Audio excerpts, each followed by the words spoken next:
are here. Justin's here. He's got a new computer dealing with some technical issues. Hopefully, the internets and the computers will give us a wonderful broadcast tonight. That is what we are hoping for. I'm waiting for the little cue from the chat room to let me know that it's all... Oh, there it is. Thanks, Identity 4. We're ready to start. Are you ready to start? I'm ready to start this countdown. In 3, 2. This is TWIS, This Week in Science, episode number 751, recorded on Wednesday, December 18th, 2019. It's the top 11 of 2019. Hey everyone, I'm Dr. Kiki, and tonight we will fill your head with a countdown. But first... Disclaimer, disclaimer, disclaimer. 'Twas the night before Twistmas when all through the house researchers were stirring, some with a mouse. The stories were gathered by the broadcast with care in the hopes that the listeners soon would be there. The Patreons were nestled all snug in their beds while visions of supernova danced in their heads. And Blair with her corner and Kiki with brains had just listened to Justin's Christmas disclaims. When out on the interwebs there arose such a clatter, I sprang from the chat room to see just what was the matter. Away to the websites I flew like a flash, clicked open search browsers and threw up some hashtags. When, what to my wondering eyes should appear but a top 11 stories show, the best of the year, on This Week in Science. Coming up next. I've got the kind of mind I can't get enough. I want to learn everything. I want to fill it all up with new discoveries that happen every day of the week. There's only one place to go to find the knowledge I seek. I want to know what's happening. What's happening? What's happening this week in science? What's happening? What's happening? What's happening this week in science? Good science to Kiki and Blair. And a good science to you too, Justin, Blair, and everyone out there. Welcome to another episode of This Week in Science. But wait, it is not just another episode. Not like all the other episodes. Is it, Kai? Yeah. Yeah. It's not. It's not, Kai's. It's the Christmas. It's the countdown. It's the countdown. Oh, I've got it. I don't remember any of the last countdowns. I might have not been here for them. You... But I'm super excited. This is my first countdown. Woo! Kai's excited. Oh, he's excited. He's I want got to listen to this. You want? I need to hear everything. Well, you're going to have to go to bed at some point. Dance with those sugar plum visions of science in your head. We are excited here. Before Christmas. 'Twas the night before Twistmas, and Christmas. we are counting down the top 11 stories of 2019. Yeah, we have news, but it's all old news. News from the year past. But in this, Justin, why is it that we count down the top 11 again? Well, there is at the end of every year, there's a top 10 lists of top 10 things that happened in the year on some sort of box and category and subject matter. And they always do 10, and then you always have to be, you're left wondering, what was the thing right on the cusp that almost made it but didn't? And we don't want you to wonder, so this one goes up to 11. This one, the TWIS countdown, it always goes to 11. That's right. Yeah. Yeah. Okay, are we ready for this? Are we really ready? Ready. Yeah, Blair, you ready? We're not, but we're going to do yeah. it anyway. No, when I was looking through these stories in preparation, there were some things that were so amazing that happened this year. It feels like it happened super long ago because it just changed the way we think about things so fundamentally. So I can't wait to talk about those things in particular. Yeah. Yes. I'm Yeah, and very the thing excited that always about it. occurs to me whenever we've done this show is how long a year is. Yes, 100%. When I was looking at some of them, Yeah. even as recent as June or July, I was thinking, that was this year? Yeah. Really? Yeah, that wasn't years ago. Oh no, that was No. just months ago. Sometimes it seems like science plods along, and other times it just races ahead like a rabbit. That's for sure. And we're getting ready for the new year. So let's start counting it down. But first, we got to jump. Before we jump into the show, I would like to remind everyone that if you have not yet subscribed to This Week in Science, you can do so. You can find us on YouTube, on Facebook. You can also find us all places that podcasts are found. Yes, you can. Or you can just visit TWIS.org. At Where else twist. are they?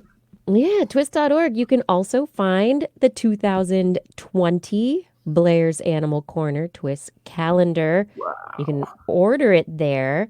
Oh, yes. Kai was going to bring it up and show it off. You're going to put it over here. Oh, Blair's got one Oh, too. Blair also has it. I'm ready.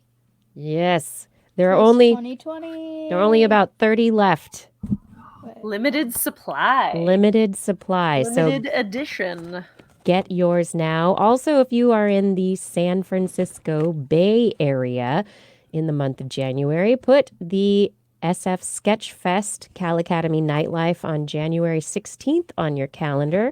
We're going to be there doing a live show at the Sketchfest. We've done it a couple of times before and are so excited about making a return appearance, and we hope that we get to see you there at Cal Academy on And I January do believe 16th. all tickets for Sketchfest are currently on sale, so you should be able to grab those tickets anytime now. Anytime. All right, now the business is done. It's time to count it down. And we're going to start at number... 1. No. 11. No, you say because it's a countdown, It's not a a count up. countdown, not a count up. 11. 11. Justin, what is at number 11? The evolution of, this may be near and dear to most of our listeners, the evolution of life. The origin of life, even. Oh, yeah, life. That's kind of Mhm. important to me. Yeah, so big year for finding out that everything that we know about the origin of life isn't necessarily a complete picture, or wasn't before, because we're getting more hints, we're getting more clues onto how that primordial soup may have first been comprised.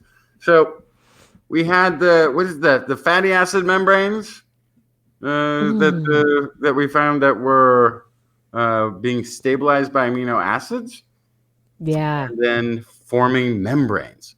This is not how we thought this thing started, or this wasn't the prevailing theory of the what could have began life in the early oceans. So got some new insights into the chemistry. And membranes, they're essential for life. So the ability to, it was a big question before that study came out. And, people are still, of course, going to be looking into it further, but it's been a huge question how membranes could have really come to be stabilized. Yeah. And remember, I remember there was the hydrothermal vents in the clay, right? So you get these bubbles that start to appear in this very porous clay then. And then anything that's having chemical reactions within these little pores may be starting to form a membrane on the edges, because that's the boundary that's already sort of artificially preserving it in this space. But yeah, there was a finding that says, no, actually, there's a very natural way that could happen without having that sort of simulated or confined space to force a membrane. Yeah. So, yeah, definitely changes what the origin of life itself may have been. Chemistry. And then this is one I don't remember the other story we've got tagged in here, the ancestor cells. I was missing from this. I do not remember the story. You had TWIS highway hypnosis for that one? Well, yeah, this is suggesting that it wasn't necessarily a progression from just as single-celled organisms to multicellular organisms, but from The multi-celled organisms may have started from stem cells? Yes, so not that's totally exactly. going to change how we talk about the origin of multicellular organisms, if that's Yeah. the case. And it wasn't just stem cells. It was from a cell that was somewhat similar in its characteristics to a stem cell, in that it could become, it was pluripotent in a sense, in that it had this ability, this progenitor cell had this ability to become other cell types or to match well with other cell types. There are certain characteristics of stem cells that they think would have been necessary for multicellular life to actually take place, to actually go from that big jump between little single cells living together to more multicellular organism. It's a big question. We'll see. Still to play out. Yeah. Yeah, I think the reason this makes the list is kind of what I was just talking about, that we have a good idea about how life started, we think. But as we kind of clear up the picture, things are bound to be slightly different than what we anticipate. And I think these are a couple of items that are really clearing up how things have happened. And I think it's exciting because there's always a little bit of question marks in that conversation, and the more we know, the better we can kind of explain it to people who don't have a super intensive understanding of the science behind it, which I think is part of the difficulty when you talk about the origin of life, is that you're talking to a high school student or someone without any scientific knowledge, and you're trying to explain how we know what we know. The more we know, the easier that conversation is had. The more you know. Yeah. Yeah, absolutely. It isn't just the old story of, a few ingredients in a glass jar and mix them together and voila, there was life. Now there's a little bit more nuance and understanding to the steps that maybe took place, which is very thrilling. Yeah. Moving on to number 10. 10. Yeah, that's brain organoids. Kiki, what's an organoid? An organoid is a big, well, not big, I mean, on the cellular scale, it's a ball of cells, a big ball of cells. Not huge, but, ballish, cellular, happy cells that live together multicellularly in a dish. Researchers use organoids to study developmental processes to try and figure out how different organ systems maybe develop without having to actually work on developing organisms. So if you can see the steps that the cells go through, the genes that get activated, that you can get a better idea of how development really takes place. And this last year, there were some really interesting organoid studies that involved human blood vessels, where they finally were able to create organoids that have more, or the most cell types that would be part of creating real blood vessels at some point. And they were able to use these organoids to start looking at vascular diseases and other things and potentially lead to new treatments. But the most interesting organoid studies that I saw this year had to do with human brain cells.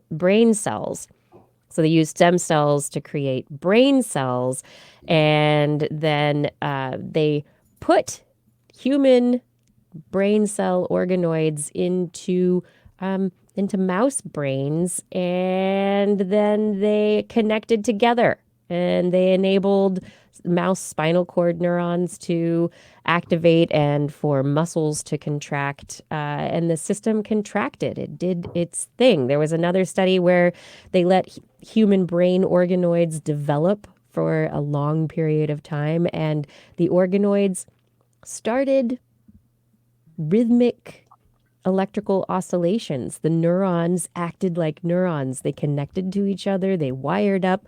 They started having brain type activity. And so this is really suggesting that we're on the right track for a lot of research that's going to be taking place in the next few years to figure out about diseases related to brain development, things that happen before kids are born that are genetically related, that, like I said, hopefully can lead to treatments. I think one of the there's the caveat, though, however, that not all of them, they're not as similar to real brains as we want them to be. And in fact, because they're not in living organisms and they're in these petri dishes, that the petri dish environments are kind of stressful for these little brain balls. And that, yeah, so they're not necessarily in modeling a perfect brain development system. They're modeling a stressed out developmental system potentially, which could have its own set of drawbacks. So are they trying to say that the reason they're firing kind of like normal brains is because they're so freaked out? No. So it's deceptive? Or no, they're saying that it's just not a good experimental environment. That it potentially isn't going to give as accurate results, that it's not a normal brain. It's a brain that's not connected to a body. It's a little ball of cells that it's trying to do what neurons do, but it doesn't have anything to connect to. It doesn't have a body talking to it, telling it what to do. And so the ball of cells it's a little bit stressed out, and potentially it's not existing in the, most perfect cellular bathing environment, right? They've probably got they're bathing the cells in some kind of a nutrient bath, but maybe it's not optimized. Maybe it's not the best chemical cocktail, nutrient cocktail for these little brains. Well, I like that this is kind of a nice opening and closing of a loop of saying, okay, we have these organoids that could be experimented on. They're proving kind of concept as mini brains, but let's test them as an experimental subject before we get going, which a bunch of the other stories that we talked about this year had to do with how, for example, mice were not perfect study subjects the way we were taking care of them. And so I think this is a really good example of how science has kind of recognized that we need to check out the testability and the impact of testing on a subject or an organoid or whatever it is before we get too far along in the let's test everything on these mini brains and figure out how brains work.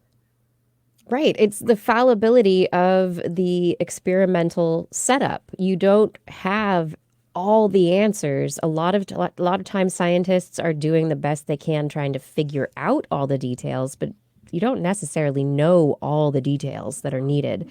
And you don't know if you have created the perfect scenario in the end. So you're doing the best you can with what you have. Yeah. Yeah, that's an interesting point. Thanks, Blair. Very interesting. Should we move on? Wait. What? Did you have a comment? Yeah, well, like about the brain balls. It's about the brain balls. One thing that we could do to make it, maybe more like, I know what's going on, is that we could maybe figure out, like, how our body works more. We could study more about how our body works and figure out, like, more about the muscles and how we could actually make new organs.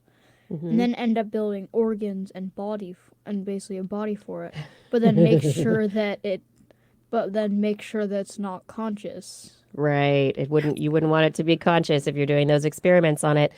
Yeah, it Well, kind of or would it you? defeats Or would building you? a little Because body for that the mini brains. It defeats the purpose. no, so I think he's right though. I agree with Guy because the thing is you be freaking out. and it doesn't have to be too complicated. You would need at least one form of sensory input and one form of it using that sensory input, like to twitch a muscle or to do something with it.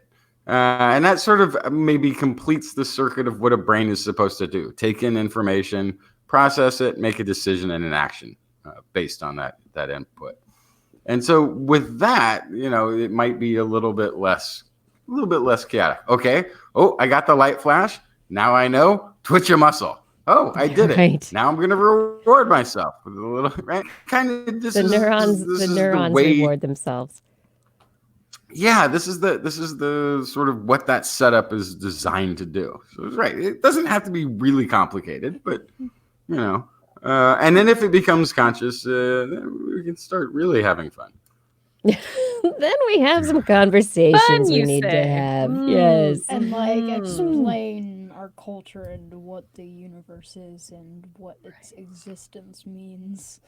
Which we Or it might just be the universe. It's flashes of light. Give me more of them, and I will twitch Give more them muscles.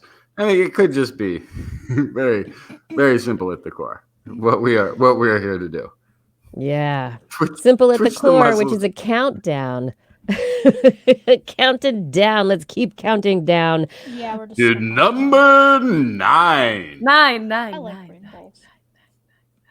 Number 9 is all about human evolution. And you guessed it, I'm going to talk about it. So basically, the long and short of it is we found out that hominids are older than we thought, that they got up to more complicated stuff than we thought, and the braided stream continues on much closer to current time than we thought. So just a couple of tidbits here. We found that Denisovans came from at least 200,000 years ago. There were stone tools that may have begun as early as 300,000 years ago. Neanderthals visited a site that we found between 200 and 100,000 years ago. So there's lots of old-timey stuff. There was another one from teeth. We found Denisovan traits in human molars discovered in China from about 160,000 years ago. The oldest human out of Africa ever just found actually 150,000 years past when we thought, around 210,000 years ago. In Mongolia, we found stone tools from about 45,000 years ago, about 10,000 years previously than we thought. The first upright apes are about 10 million years ago, much farther long ago than we thought. And so just in general, we're older than we thought. We have blended with other hominids more recently than we thought, and we got around more than we thought. So, Justin, do you have anything to add? Yeah, so that's the Denisovan interaction is like 200,000 years. Denisovans are much older than that. And then the timeline, I think, also was it this year? See, this is where I start to get confused on the years. Was the Neanderthals pushed back based on dental records from, I think, from about 400,000 years that they've been roaming Europe to somewhere in the neighborhood of 800,000. Yes, 800,000 years ago. Yeah. Mm-hmm. So what we're finding is the path of hominins, and all of the dates that we have are based on the information we have at the time. So when we get more information that shows them further back, that's when we push it back further. But yeah, Neanderthals doubled in their domination of parts of the world as their own thing. Denisovan, we need some really good Denisovan DNA to find out a little bit more about how much that braided stream with them is. Yeah, well, don't you think the braided stream makes it harder to identify purely Denisovan DNA?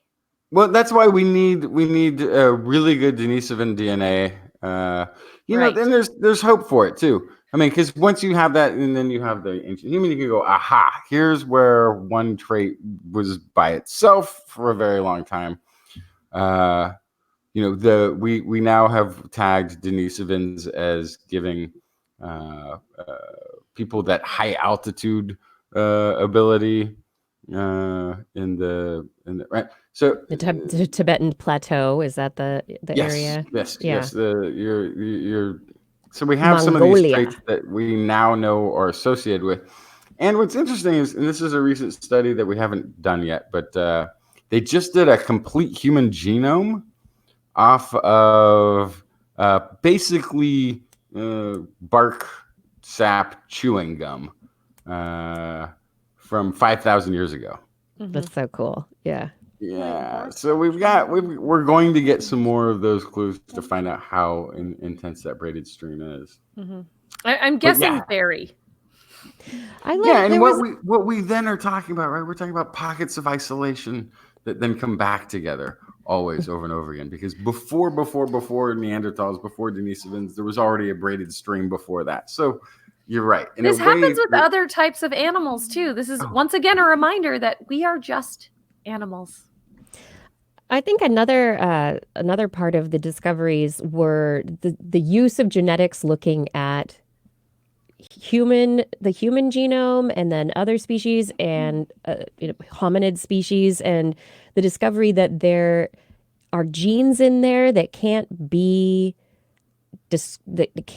pinpointed to any known species, and so that means that there are missing species that we have not yet found, that we haven't found their bones, we haven't found them, there are missing ancestors, and we have and their we genes may have within found us. some of the bones too, but we don't have their DNA, We so we haven't don't know if identified it's it. Yeah. them. That's the crazy Right. thing. We might have more of the puzzle pieces than we think, and then that one more find then allows us to see the picture that we're supposed to make by fitting them together, Right. and then suddenly they start to. Justin, from you usually bring these stories to the show. Is there anything, like, thinking back on this year in particular, that is like stood out to you as, was it genetics? Was it, just cool finds that were reported? Or, like, is there any kind of common thread? I was actually the high altitude trait of your Sherpa folks, for instance, or something of this nature.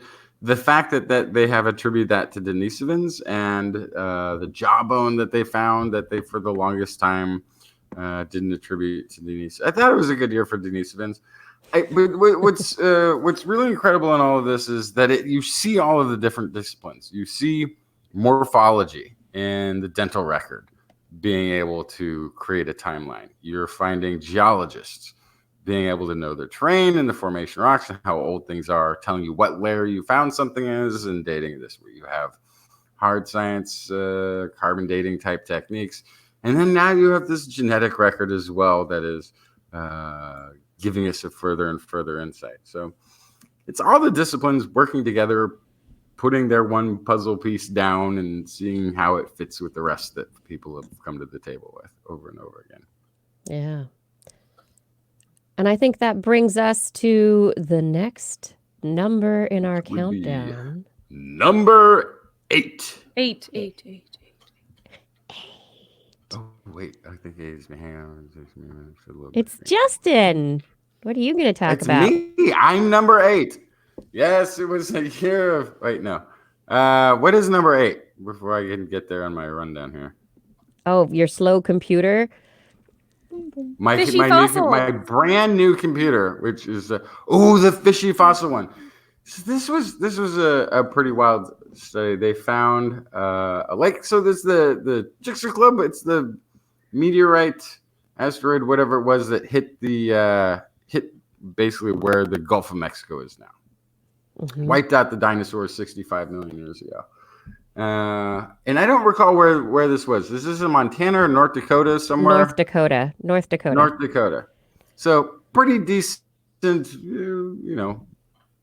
distance from the ground zero.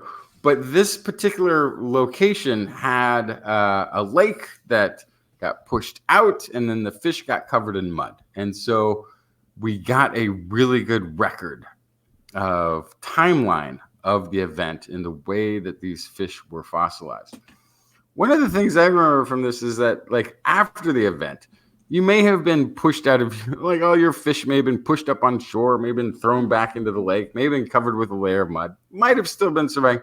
And then suddenly these little glass beads started raining down at like 200 and something miles per hour, embedding moltenly into the ground, and pitted the surrounding soil as well as some of the fossils with this debris. But we had discernible time points in this, so they could sort of back evolve the whole scenario of not only what was going on at this lake to these fish, but what was going on in our atmosphere, what the ambient temperatures were required, what the impact must have been to have created what they witnessed in the geological and fossil record together. Yeah, that was just the whole story they were able to compile from the layers, from the various pieces of evidence that's all in this one location. I think it's one of those paleogeological finds and reports that it's a tour de force. It's ground shaking, just perspective Literally. changing, yeah, perspective changing study. And I think on its own, without any other stories to go with it, it is its own category, its own number on our countdown because it was so amazing. I mean, it's impossible to know exactly what happened that far ago, right? And I mean, you can understand what physics tells you based on what we think occurred and what elements are in the atmosphere and how these different kind of things going on might respond to this impact event. But to have a clear understanding of what happened in this very pivotal moment in our planet's history is super cool. Yeah. It is, and I'm glad I wasn't there. Yeah. Really Didn't sound glad. like a fun time, No. but it was important, as are a lot of not fun things that have happened in our own personal histories. They were still pivotal and important. Very pivotal. If you just tuned in, this is This Week in Science, and we are going to move to the next number in our countdown, which is number 7. 7. Artificial intelligence takes up the number 7 spot on our countdown this year. Artificial intelligence was all over the place. Computers, algorithms were solving problems right and left, doing things that had never been done previously by artificial intelligence. Artificial intelligence convinced people it was as smart as an 8th grader. That's pretty good. It passed a test. The Allen Institute for Artificial Intelligence developed an AI called Aristo it's been trying to pass the test, and it finally did. Its cognitive reasoning and natural language processing allowed it to score better than 90% on a science test geared toward 8th graders. However, they didn't have to do any written answers. It was all multiple choice. Rubik's Their Cube. grammar is terrible. They sound like a robot. It sounded very robotic grammar. What's going on? Rubik's Cube solved by artificial intelligence. Artificial intelligence is being used to make fusion more efficient. Artificial intelligence is, with deep learning networks, are going to be used for protein folding and figuring out how proteins fold. Neural networks, oh boy, it developed a number sense that matches neural activity in monkeys, basically, and artificial intelligence could count. It knew it could figure out its numbers. It got a math sense as good as a monkey's. One of my favorite stories that actually was something I mentioned, but we didn't go into deeply on the show, was a hide and seek artificial intelligence. An AI was taught to play hide and seek, and based on the rules that it was given, it ended up actually breaking the game. It made up moves that nobody expected it to make, and it beat the game, and basically it broke it. The AI was smarter than the game based on the rules it had. Google's DeepMind AI beat StarCraft. It's a grandmaster in StarCraft, which is a big deal considering all of the strategy and the multiple variables that are in play in the massive multiplayer online game. And also, artificial intelligence is being used to outsmart internet censorship in countries that censor their citizens. An algorithm called Geneva outsmarted the censor tools that are in place in countries like China. Wait, what do you mean So- sensory systems? Censored. What does that mean? So when things are censored, is they're turned off or they're controlled by somebody bigger than you. Kiki, we're not allowed to talk about censorship. We're not allowed. to children. So I'm being censored by Justin right now. So talking about I censorship. recognize this was a big year for AI.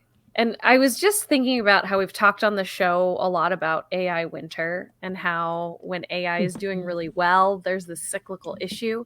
But I actually am weirdly optimistic because I feel like the average Joe 5 years ago, 10 years ago, when you say the words AI, they think about the Terminator, they think about a robot gone bad. But I think now the average Joe or Jane, perhaps, because of the access to the internet and understanding a little bit better what AI is and what it can be used for, I think public perception is changing. I think it's something that is more tangible now, and you can understand how you can use machine learning to search through databases and improve healthcare and all of these other things in a way that I this could be saved for the production show, perhaps. But I am optimistic about this, and I feel like this is proof this year that the more we learn about AI, in some ways, the less scary it gets, which, for me also is like a big deal. I'm actually hearing you say this, and I was thinking, wow, Blair, this is Blair turning a corner on this topic. Yes, I'm still scared of certain things coming from AI, like the fact that it can avoid censorship. That's kind of scary. Or that it'll end up communicating and have talk and end up having conversations with you. That's just creepy. People have actually done that. Yes, there's That's creepy. But at the same time, I think it was 2018, AI wrote a script for a sitcom or something, and it was not good. So I can still kind of see how AI can be used for some really important things, but it's still pretty detectable in cases where there's human on human interaction normally.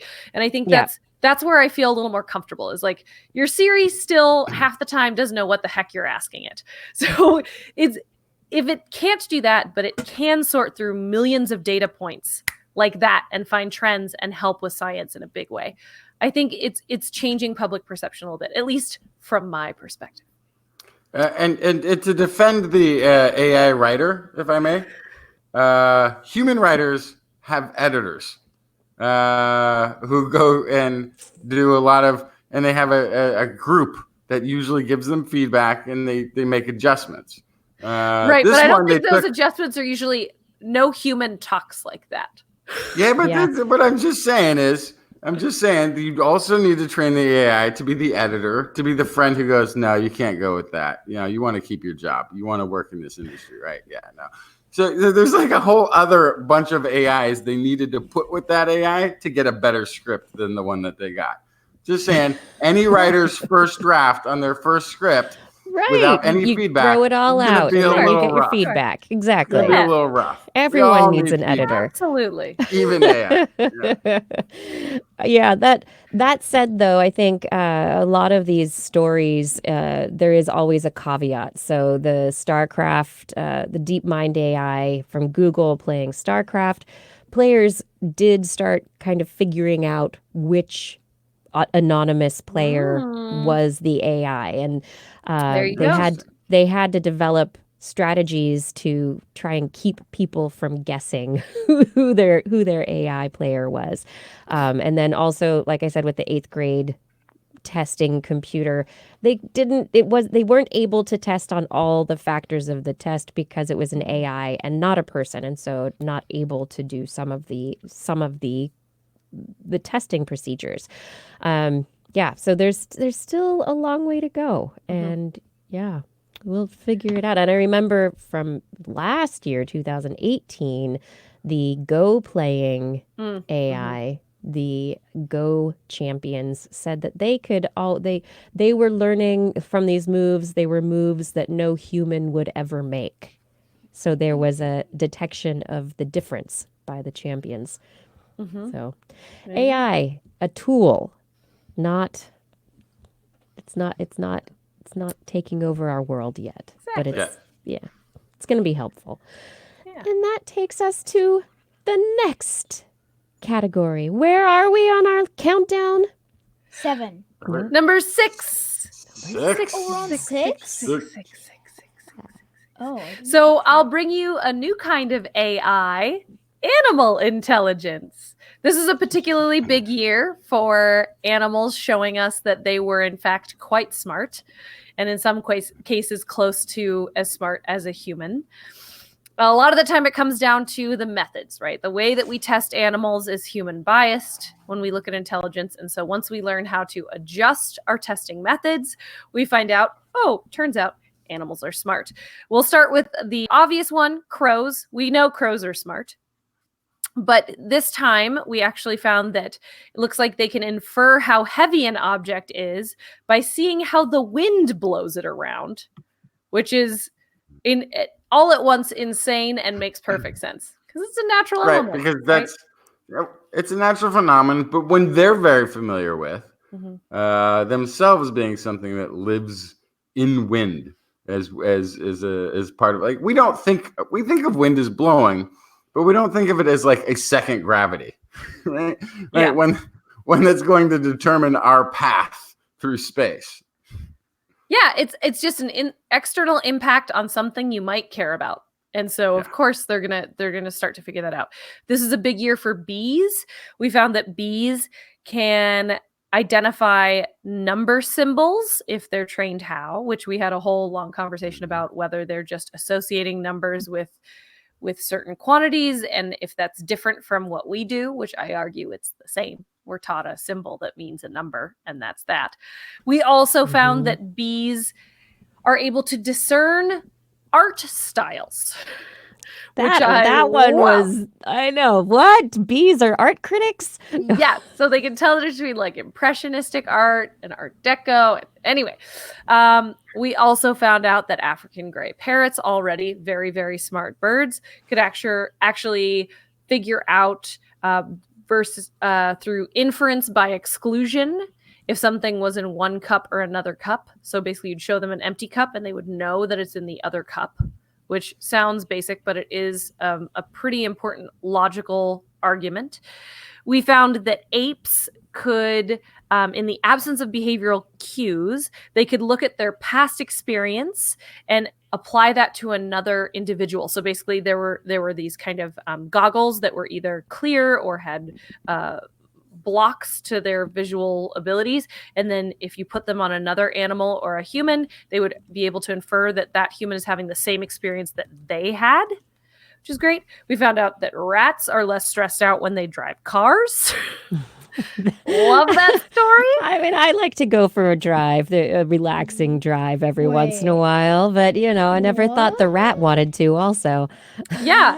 And we also found out that wasps have basically, they understand the transitive property. They have human deductive powers. If A is greater than B and B is greater than C, then A is greater than C. Great stuff. Just in general, we found time after time that animals are very smart, that they have cognitive abilities similar to humans, but usually we just didn't figure out yet how to test it. So as soon as we start to figure out how better to test animals, I'm gonna assume, continue to find out that animals are quite smart. I also think this category, our number 6, could have been the well, duh. Yeah. I mean, to us, it's a well duh, but I also feel like people who don't spend a lot of time with animals or time talking about or reading about animals don't necessarily know those things. I've had conversations with people on their first visit to the zoo asking if animals have feelings. And it wasn't a mean question. It was just kind of not understanding how similar we are to other animals in the world. And the more we can kind of identify that and recognize how similar we are, there's conservation impacts here, right? So the better we understand the cognitive abilities of animals, there's a better chance of us to recognize how similar we are and how they deserve the same protections that we do, and we can work together to help preserve those species. So, of course, this is something that's very near and dear to my heart as well. Yeah, I think the really interesting thing isn't just that they are intelligent, but that they have a sort of plasticity within their intelligence to apply it to new and different things. And that's the thing that we sort of tend to assume, that animal intelligence is trapped into being what that animal is, or how they behave and what they do. And that's just it.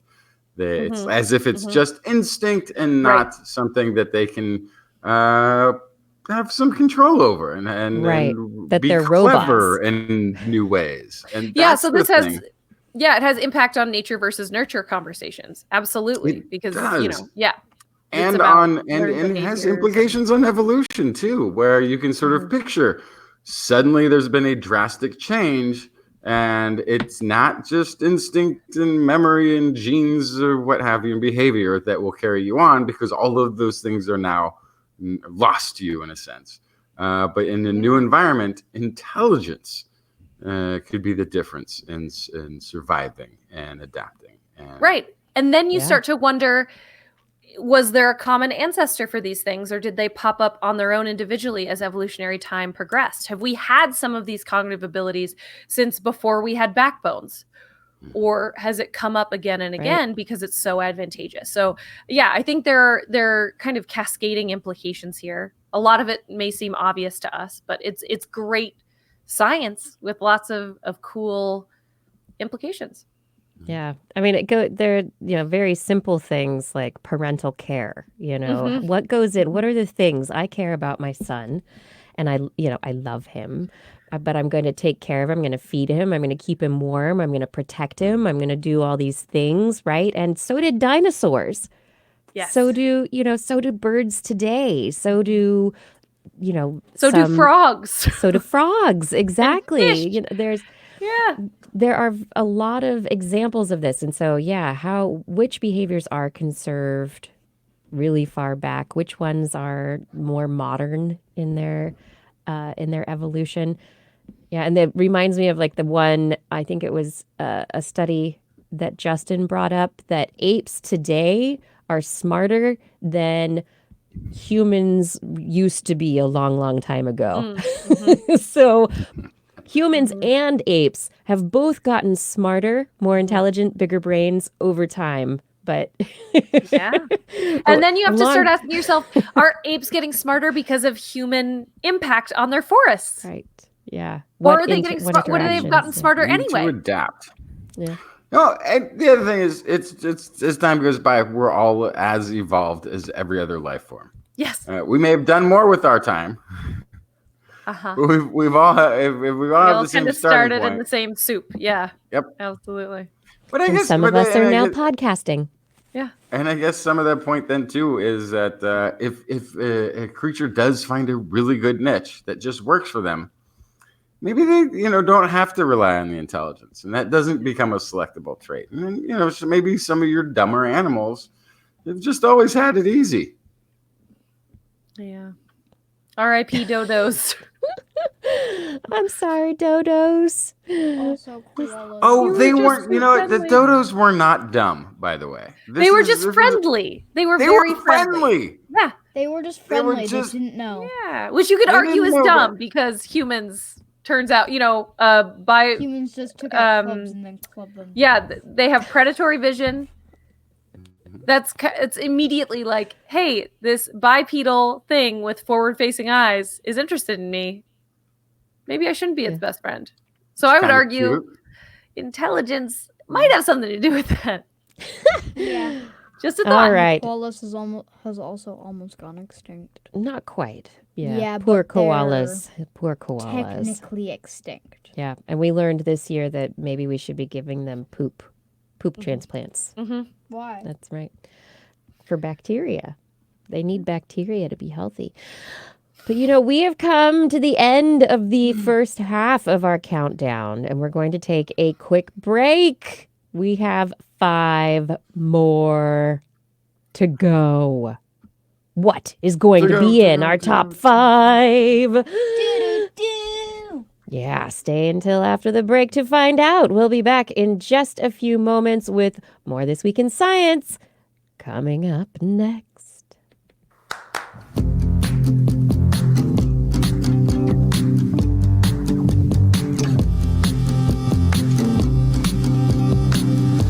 Can't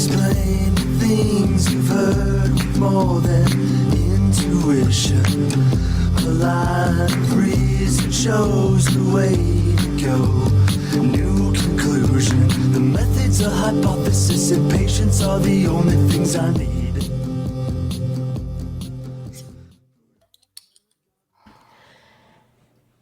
Thank you for bringing This Week in Science into your lives this year. Whoop, knocking things over here.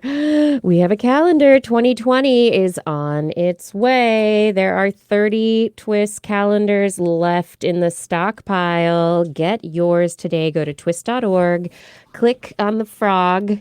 Click on the frog and get yourself a wonderful Blair's Animal Corner calendar with art by Blair. It's wonderful. It's also full of science, special science days and holidays. It's very sciencey. Keep up with your science geekiness with TWIS. Get yourself a calendar and always be current. Absolutely. That's right. twis.org is where you find that. Additionally, as we come to the end of the year, if you find yourself in the spirit of giving, you can join our Patreon by clicking the Patreon link at twis.org. And that allows you to donate to TWIS a chosen amount once per month at $10 or more per month. You will be read your name at the end of the show, thanked by name. Thank you, thank you, thank you in our Patreon supporters list. If you're not interested in a monthly donation or monthly support, you can also click on the Make a Donation link at twis.org, and that takes you to a PayPal interface where you can just do a one-time donation. Makes it nice and easy. I would love to have you think about supporting TWIS as we come to the end of the year. We thank you for your support this year. You enabled us to help Blair get a computer. We have moved onto this wonderful StreamYard platform, which if you are watching on video, allows us to do a lot of pretty neat stuff through video, and the audio sounds pretty good as well. So we just really want to thank you for your support in the transitions that we make through our technology. As we know, things break and we need new things, and it's your support that helps keep us going. Thank you for all of your support, and Merry Twistmas.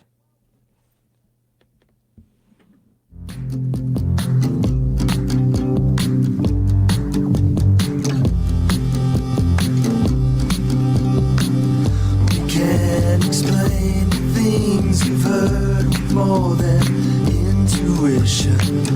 A line of reason shows the way to go. And we are back. Yeah, we're back. Yeah, and we are continuing our countdown. We are now at number 5. Five.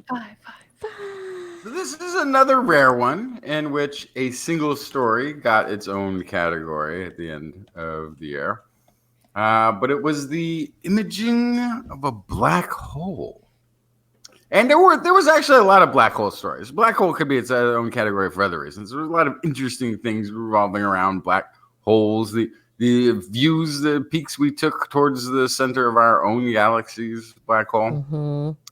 And this one we had sort of a fun time because, wait, is this black hole story? Is this a space story? Is this a cosmology story? Or is this a physicist story? Or is this, it's the mathematicians who figured out that the angles at the thing, it's a math the story. computer scientists who put all the data together. The computer scientists that made it manageable. Right, so all of it comes together, all these disciplines of science working together, and we have an image of a black hole. Now, how do you take an image of a thing from which light does not escape? Oh, that's tricky. So you can't. But there is... End of the story. You just can't. But we did. Wait, no, we took the picture and it came back completely black with no light whatsoever. Well, no, what they had figured out is because of the way that gravity works around a black hole, there's certain angles in which light that is passing around will get zipped back at you. And that's what they captured. So, and it's that's beyond the radius in which things can't come back out again. This is very complicated. A very well, not complicated. It's a very narrow bandwidth, actually, of light that they were able to capture that was affected by this black hole. And that's what sort of makes this very interesting. If the angle of the light that was heading towards this black hole is a little less or a little more, you don't see it. It gets absorbed or it just gets deflected off into some far off part of the universe and we never see it. But there's a certain angle, just a certain degree at which all the way around the light will be able to be focusing back our way. And therefore image it. Yeah, I loved the aspect of this where they used detectors all over the planet to basically create a telescope that was as big as the planet. They turned Earth into the detector by putting all of the detectors together into one giant soup. And it made the picture that much clearer, which is pretty awesome. And I like the description there that they're not calling it a picture of a black hole, but the shape of a black hole shadow. Right. Right. So what did it look like? And so that was the thing as well, is that because you're not looking at the light reflected from or emitted from the black hole, you can't say that we took a picture of a black hole, and they didn't. It's the shadow, and it's the light that is pulled around the black hole and then whips around, kind of doing a gravitational slingshot around the black hole back towards us. And so all the light that goes toward the black hole and then swings back at us, and we get to see that picture. And so it's kind of it's the shadow is what they've said, because we're getting those angles like Justin was saying, and and it's also the gravitational effect of the black hole on those particles of light that have swirled around the black hole. And so depending on the angle that we're viewing it from, you see the shadow looks different based on where we see it from, our angle of view. But what I loved the when it came down to theory of what this would look like versus reality of what it looked like when they actually put the picture together, they match. They absolutely match. Yeah, and to the so closely too that it's. Did you really need to do it if you already? That's what science, all science. Did you really need to do it if you knew it was going to happen? Yes. Yes. We needed to do it to prove that what we thought would happen would happen. Yeah, I mean, that's the point, right? Because if something different happened, then you go, wait a minute. Where are my perceptions wrong? So, hey, our black hole perceptions, they're right on, which is pretty awesome. Just a little bit of a tickler for our top 11 of the decade. I just want to say, when we're talking about black holes and we're talking about dark matter, since I started on this show, our understanding has changed so much. Yeah. So much of it has just been like, well, we think maybe it'll act like this because we have these clues that maybe we understand what theoretically could happen if it's real. And then it's just completely changed to being so much more concrete and understandable. Pretty cool. I think there's so much we still don't know. Oh, for sure. A few of our interviews have made that very clear, and it's really neat. You know, you see all the headlines that are like, we figured this out. And I'm like, no, we didn't. Not really. There's a little teeny tiny piece of the puzzle. It's just a theory, just an idea. But in the case of this black hole study, I think what grabbed everybody's, I guess, global consciousness was the hard work of the many people who worked together from multiple disciplines to make it happen, to make it possible. And then the few the few people who humanized it, who became, the people we saw, the young female graduate student or postdoc who's moved on to a different position since, but her face on discovering the black hole became this rallying cry for women in science, girls in STEM. It's, showing that everybody, diversity is important in science. And, when we all work together as a team, it gets even better. We can do amazing things. So true. Like look at a black hole, but not really, just its shadow. Yeah. Look at the dark side, light side of a black hole.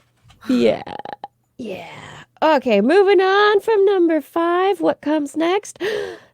Number 4. Four. Brains. That's right. Brains.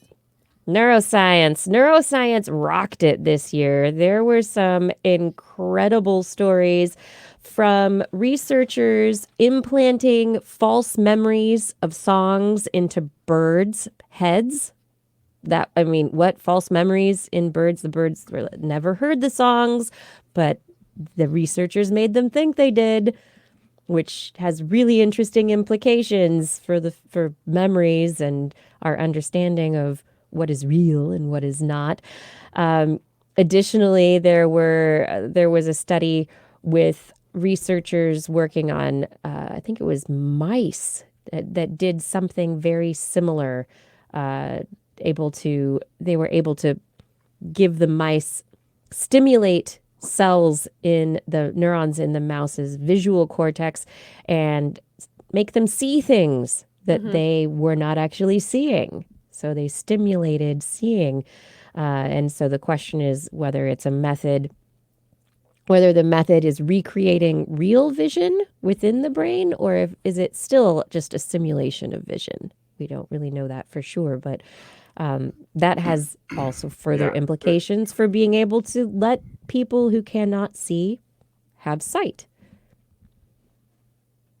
What were you going to say? And not to freak anybody out, but seeing light is a simulation. It's a simulation. It's all a simulation. It's true. You can't actually see anything.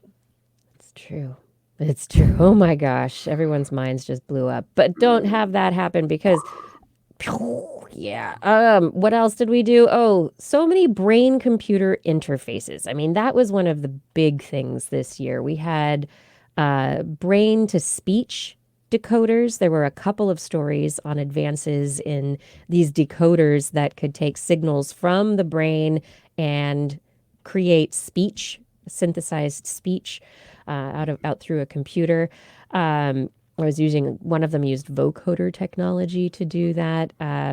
Another one from UCSF was able to take full sentences from neural activity in the motor cortex to be able to translate those. Other researchers are improving the accuracy of brain-computer interfaces that control robotic arms. Then, of course, who can forget Elon Musk's company Neuralink that made waves this year, that had a presentation. They published a paper detailing their efforts with their robot and with their brain-computer interfaces to improve the interface, to make it like their mesh technology. And they're hoping to get to human trials within the year. I haven't heard anything yet. We're still waiting for it, but I don't know. And additionally, we had brain-to-brain transmission. Researchers used EEG and transcranial stimulation. So nothing actually in the brain. It was all surface of the head stuff. So from outside the brain, researchers demonstrated brain-to-brain transmission of information. And the two studies that really kind of blew my mind this year, there was a study that was looking at human brain preservation, and they were able to actually show that it seems like, yes, the human brain does have new brain cells created throughout life that are born in the brain throughout life. And Russian researchers, and the final one, Russian researchers were able to watch thoughts that were taking place in the brain in real time. They were reconstructing thoughts from the brain, and they were watching them in real time, not recordings. And the accuracy, the resolution of these images, these thoughts from the brain were, people just imagining things. Think of a flower. Okay, I'll think of a flower, and they're looking at it all on the computer screens. It's a leap forward in brain reading ability by computers. That's one of the ones that gets into kind of the dystopian future stuff a little bit. Yeah. Like, that sounds like you can read my thoughts a little bit, and I don't like it.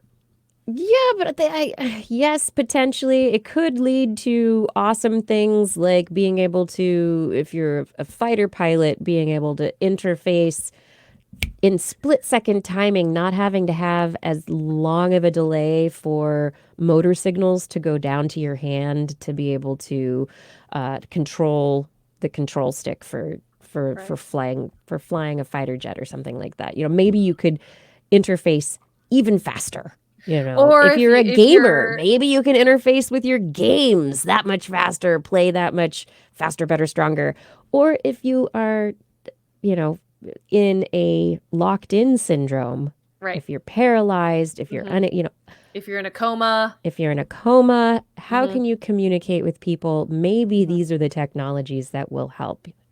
Blair, you can always take it to the dystopian places, but the reality is that most often the things are going to be used for good. Yes. Truth. But this is also why we have to have, certain accrediting bodies and conversations and restrictions on these sorts of things so that these things don't fall into the wrong hands. So they will. Yeah. That's. I mean, well, the point is, it's going to be all of the above. It's going to be used for good, and it's going to be used for ill. A lot of these sort of cutting both ways, or potentially, a dire future or a great outcome. It kind of reminds me of something like a non-lethal weapon, like the taser or something like this. It's an alternative to shooting somebody. So in some ways, there's going to be some social benefit to having a less lethal weapon that police can defend themselves with. On the other hand, it's probably going to get used a lot more. So you're going to end up with a lot of people being tased who shouldn't ever have been tased, and a few less people getting shot, maybe. But you're going to get the benefit with the ill on any. And that's not a reason to not proceed in technology. So no, it's also like the internet has been a wonderful boon to society, and it's one of the darkest, awfulest, horriblest things that you could ever expose it. Yeah, and sometimes it's listening to me and it sends me ads I don't want, and other times it's listening to me and it helps me find a place when I'm lost. So there are pros and cons always. Pros and cons for everything. Home security cameras. People have lost their password or had it figured out because they used the same password too many times, and something got hacked, and now all of their passwords. And so people try the password on their home security thing, and have access to live video inside their house as well as audio, where they can talk to. So then you have somebody saying awful, horrible things to somebody, freaking them out in their home, which they were obviously already paranoid enough to put security cameras in, just making the situation worse than it was to begin with. You're going to get both with every technology. Yes. And let's talk about a positive thing. What's going to come that's positive? Yes.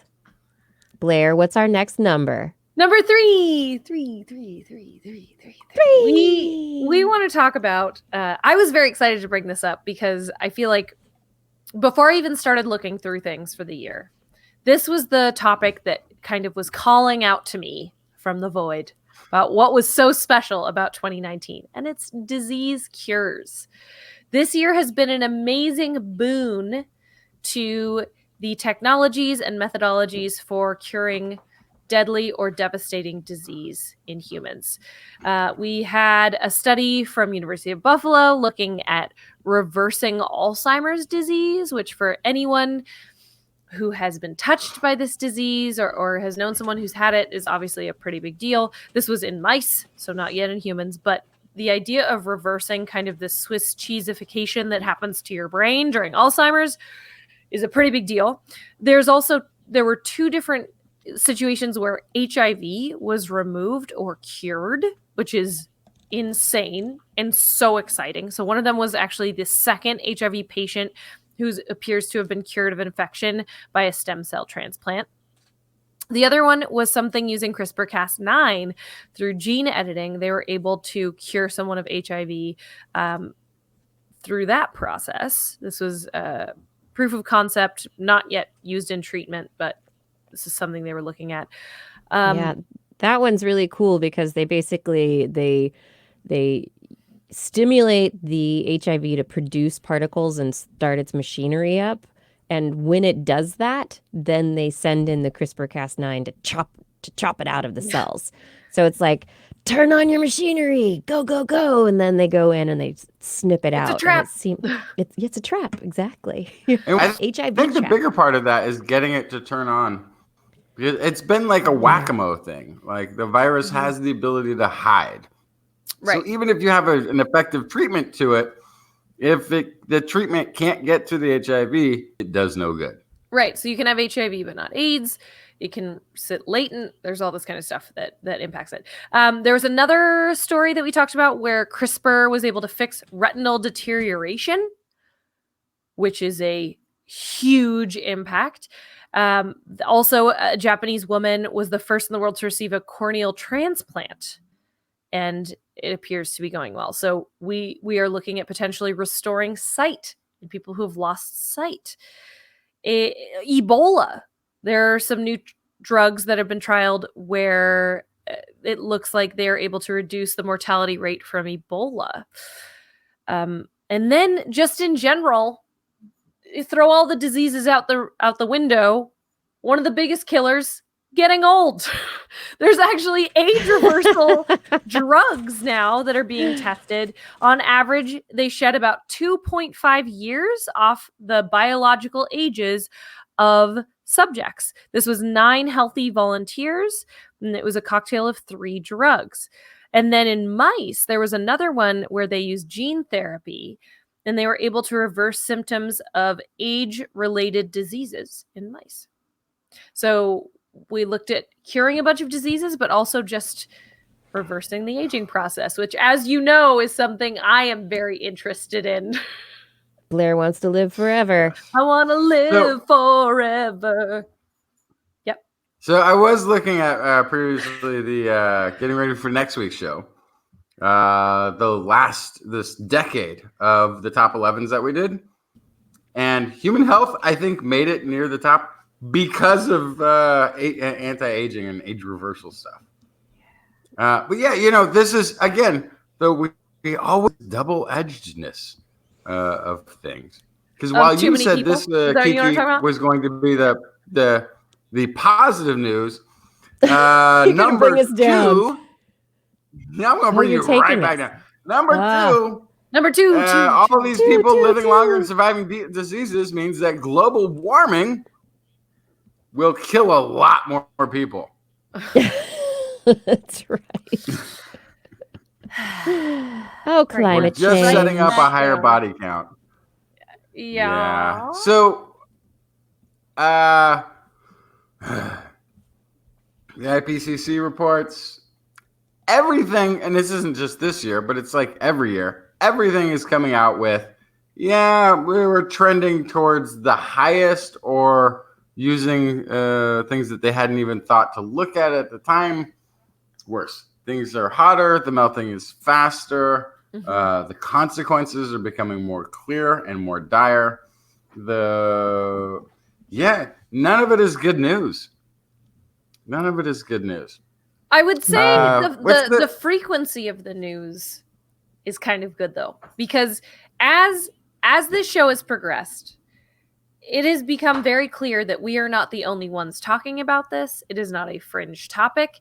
It is an everyday conversation that is becoming more frequent, which is the only way we're going to get ourselves out of any of this trouble.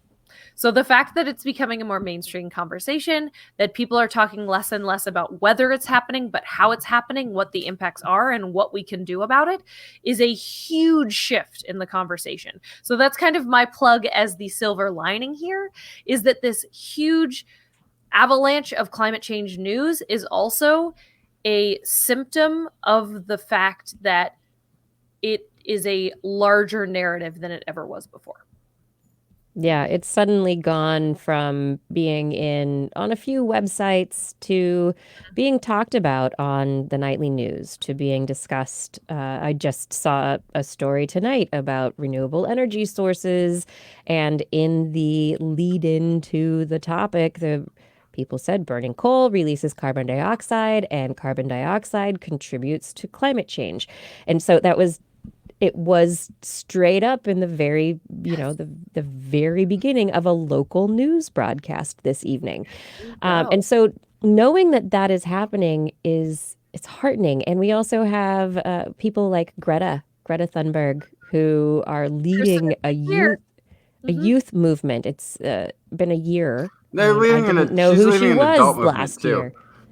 Yeah. She's leading an adult movement as well. We haven't done a TWIS official and unofficial person of the year in a while, but this is definitely it. My favorite thing is that she's done. She has got the savvy that I have never seen even any activist in her role before, which is she said so recently she's going to stop doing selfies with political leaders because it's giving them the gratification of having done something when they've done nothing. Like, she's literally holding feet to fire on issue that I'm trying to find another example of somebody who to that point was no meeting. There was one where they said all these glowing words and talked about the new technologies. It was one of these UN summits, or one of these things where they brought leaders from many countries together to talk about it. And her speech was, everywhere I go, people talk about new technologies that are coming on the horizon, and they make themselves feel good in the moment, but they do nothing in the moment. Just like every time she speaks, I'm like, I wish I was that articulate and that on point. And while we've been talking about it for a long time, I do feel like it is sort of being normalized in that because of global warming, obviously this, but it's being treated, as we often talk about, as an act of nature, an act of God, an act of nature, a thing of force that just happens. Global warming, you have gravity, you have bad storms, you have rain, you have summer, you have winter, you have global warming. It's just another thing. No, that's it's human-caused climate disruption. Which is how it appears in the new science standards that have been adopted in most states at this point. It's supposed to be part of our public education process now. So people from a young age will understand the carbon cycle and how industrial use of fossil fuels impacts that cycle.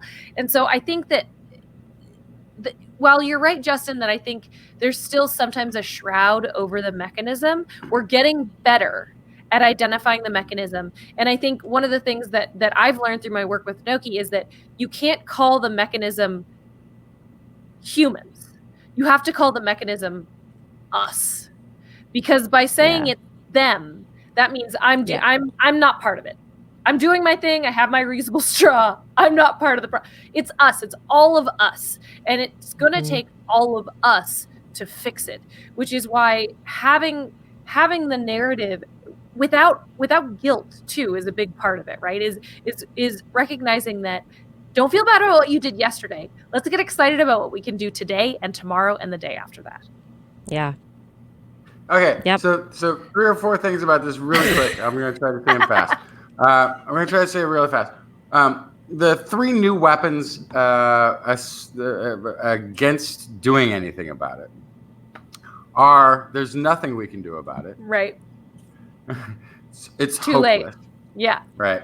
It's not. It's not yeah, hopeless.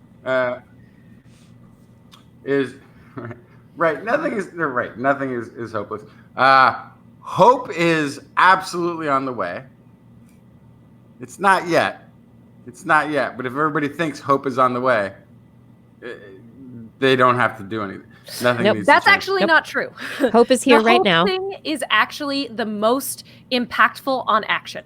And research has shown that time and time again, that fear shuts people down and stops them from doing anything.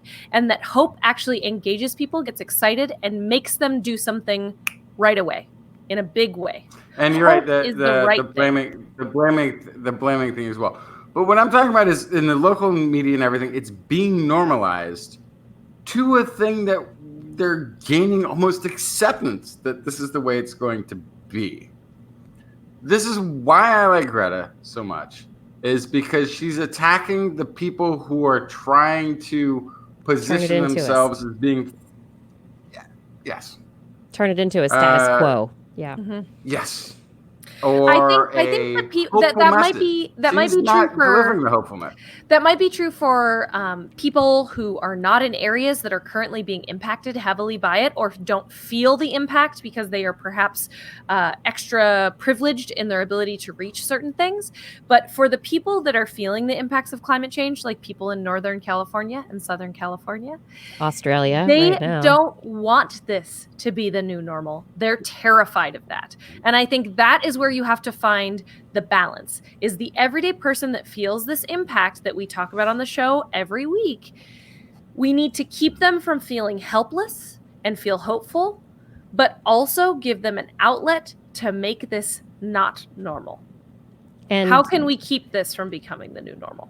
Well, what people are going to see is that the news that came out this year of a lot of bad news, that things are getting worse, things are happening faster, there's a bug apocalypse, animals are threatened and dying.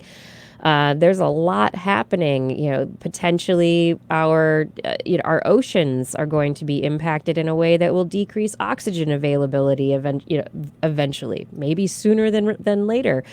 All these things can be potentially avoided or reduced in their extremity. And we're going to see more of this news. This news is going to be normal. Mm-hmm. Yeah, my only the overarching thing I will say is I don't think the activists. I think that there's a sort of Title IX version correlation to planting the seeds and building the Common Core scientific STEM for a current generation that will inform people 20 years, 30 years from now. What I'm talking about is the immediate time. I don't think the reaction is disruptive enough. So I'll just it's plug one thing enough. really quick. I don't think it's even we haven't even seen like a G8 summit type trade angst type reaction yet. And we need that. There won't be. That's the problem. There are people out there like Greta that are eloquent speakers and disruptors, and we need them. But we actually need everybody. So the last thing I will kind of plug about this is that there's this thing called the story of change. It's from the people who wrote the story of stuff. And you can actually learn about all the different types of people it takes to start a movement and make a societal change. And you can even take a quiz and see what kind of change maker you are. And you might be an activist, you might be a caretaker, you might be a supporter, you might be an organizer, you might be a teacher. There's all these different roles that we need to make social change. And so recognizing what you are best at and how you can best commit to that can actually help engage people who don't feel like they can go up to Congress and call them all cowards. So there's room for everyone in a movement. And I think that talking about it is the first step, which is what we're doing here right now. But I encourage everybody to find out what you can do, because there's something that everyone can do that's individual to their own strengths and comforts. Yeah. Well, unfortunately, the one thing that I'd probably be decent at in any form of revolution is setting a lot of things on fire, which is I get is not going to be productive. It'd be actually counterproductive in this scenario. So I'm gonna step a little bit back, but. Well, maybe you're an activist or a disruptor. I don't know what the term Disruptor. is. You should take the test. Definitely a disruptor. Number one. Oh yeah, we're gonna take it. Number one. We're gonna take it away from Debbie Downer's climate change hour, and we're going to take it to number one. Biotechnology. Biotechnology gets number one, or as we also like to call it, Blair's Science Ethics Conundrums Corner. Get over it. So this year in bioethics, this year in biotech, nice. we had a number of really interesting stories. First off the docket, Chinese researchers created, using CRISPR, macaque monkey embryo clones. So they used fibroblast cells, those are skin cells, taken from the embryos using somatic nuclear transfer. That's the same procedure that was used to create Dolly, the original cloned sheep. And they created CRISPR-edited macaque monkeys, little monkey clones. And they were cute little monkeys, too. They're totally fine. And then the Chinese researchers edited human genes for brain development into monkeys using gene editing technology. And maybe the monkeys got a little bit smarter as a result of those genes that got edited into their brains. Wasn't development. They weren't playing with embryos. They weren't making chimeras. They just put some genes in the neurons in the brain, injected in there. Pushing the envelope a little bit there. Spanish and American researchers went to China. What, did you have something to say? Well, I was just going to say, I feel like there's a lot of international pressure to prevent the Chinese from exploiting workers and human workers specifically. But I think if they could get monkeys to do a lot of the manufacturing jobs for them that require the fine handwork, people would be like, it's just monkeys working. Who cares? I feel like that might be. I feel like there's people out there that would like that even less. Probably. Well, then they're against the ox pulling the plow in the first place. Yeah. I mean, you go all the way back to having animals work. There's a smaller segment that care about that, and we all ignore them. No, we don't. Oh my goodness. But then, so moving on the list of things that researchers have been doing biotech-wise, researchers, Spanish and American, they went to China because they wanted to avoid some research regulations restricting the creation of human primate chimeras. And chimeras are organisms that contain the cells from multiple, 2 or more organisms. We don't like the idea of putting humans together with in chimeras with a lot of other organisms, specifically primates, because of the potential for intelligence and other aspects that could come through. Nothing was ever scientifically published that anybody's seen, but there's just reports of this having happened and successfully producing human monkey embryos that were allowed to develop for a week or 2. So these were just balls of cells. They weren't allowed to live very long and only allowed to develop a short time. It hasn't been published, so we don't know yet. I'm just going to avoid regulations to do an experiment and then not publish it. So there's some big questions about that one. Researchers in Tel Aviv, using 3D printing technology, 3D printed the first vascularized human heart, which is super exciting because that means you've got blood vessels going into the muscle that will oxygenate the muscle. You can have the whole organ working well. And the fact of 3D printing, the idea of cells cells being used to print an organ. This is a dream of regenerative medicine. The problem, it was only as big as a rabbit's heart, so it wasn't, you could do a heart transplant on a rabbit, but not on a human. But this is a good first step. 3D printing with vascularization, that's a big deal, and I know we're going to see more of this kind of stuff moving forward in the years to come. Oh yeah, I love this. I love the 3D printing of organs thing. I'm all about it. So about it. Gene therapy for heart attacks. On the other side of things, if you don't actually need a whole transplant, researchers used RNA to stimulate cells to repair after heart attacks, after myocardial infarction. And research has been really pushing stem cell injections, being able to take stem cells, put them into the heart, and get the stem cells to repair damage from heart attacks, and it just hasn't worked. We've also been trying to get hearts to grow new stem cells, inject with certain factors, and maybe new stem cells will grow and the heart will fix itself. It hasn't happened. But this RNA treatment seemed to do the trick, and in the animals that they did the experiments on, they regained a lot of function, and it was very successful. Moving beyond that, our good friend Gene Drive has taken a big jump this year. Researchers, they were working on making gene drive in mammals this year, which I don't know if we really want that. I mean, talking about gene drive in mosquitoes has been scary enough. And researchers in Italy began an experiment to explore gene drive in a realistic seeming lab environment, because the last experiment using gene drive in mosquitoes, they were completely successful at sterilizing their mosquitoes, and the whole population in the lab died out. So it was extremely successful, killed off the population of mosquitoes. The worry is if you release these organisms into the wild, that it could have a broader reaching negative impact on an ecosystem.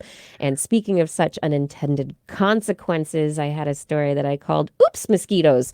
Researchers, this isn't with gene drive, but they had used gene modification technology to genetically modify mosquitoes to reduce their populations. These are mosquitoes that were modified in the lab and then released in Brazil, and they determined that some of the genes, not the ones that were modified now, but genes from this lab population did spread into the wild mosquito population. And the question is, what will happen with these lab genes afoot in the wild? Let's not forget, real quick, that we learned in the last few years, mosquitoes are pollinators. Yes. So I just want to remind everybody this is what I was about to tell. Mosquitoes are useless. Turns out they have a job. So this is an interesting thing. So I was just having this conversation too, because having spent some time in Scandinavia recently, I noticed there's not any bees. They don't have bees. But they do have mosquitoes. Mm-hmm. They're, what we consider to be main pollinators in a very pollinator diverse ecosystem in California don't exist to any great degree other places.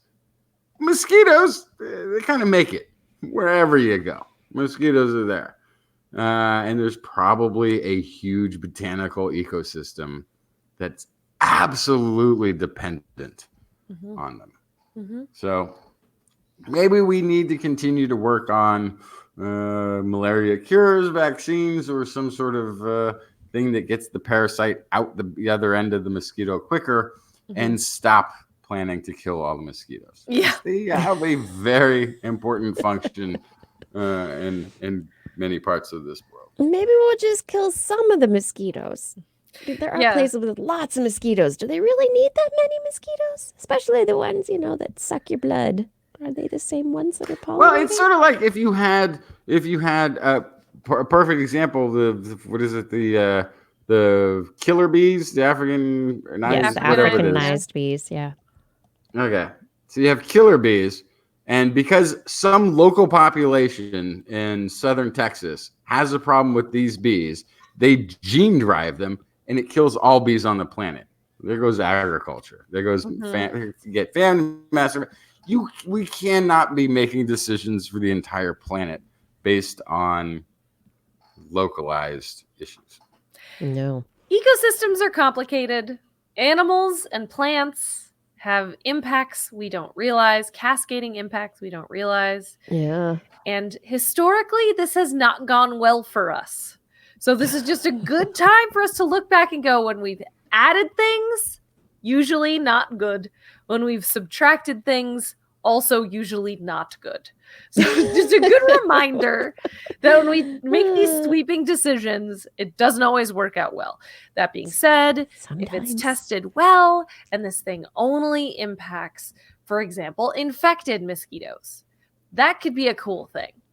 There's lots of options here. I'm not saying to completely throw the baby out with the bathwater, but why would you ever do that in the first place? That makes no sense. You know, it's a allegory is the thing. Who's ever done that? It's an idiom. Yeah. Nobody does that. That's the point, is that nobody does that. So some final anymore, because stories. it used to be the baby bath.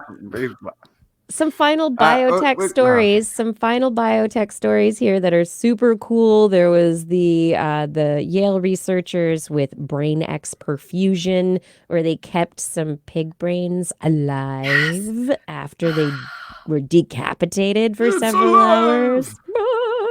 This reminded me of the Mars mean? Attacks movie where they have the heads with the. Anyway. Yeah. What does this mean for potentially resuscitating people, for bringing people back, for for the technology to keep heads in jars? Yes, a la Futurama. I'm all about it. Yeah, and the final one that I think is just very, very cool was the most recent chimera that was created. Researchers created the monkey pig. It wasn't a lot of monkey in the pig, but they injected just a sprinkle of monkey in that. Just a sprinkling of macaque into the pigs. And it was just a pig that had an urge to climb trees, but no ability to do so. No ability, yeah. There was something on the order of 1 in 10,000 cells that were monkey in several pig organs when they looked at the organs in the surviving individuals, and not many individuals survived in the first place. They ended up having something like 2 individuals that were chimeric and survived. So the IVF procedure they are blaming for not working, and it's like, really? We've been doing IVF for a really long time now, and you think your IVF procedure isn't working? I'm not so sure about that. I think you should check some other factors.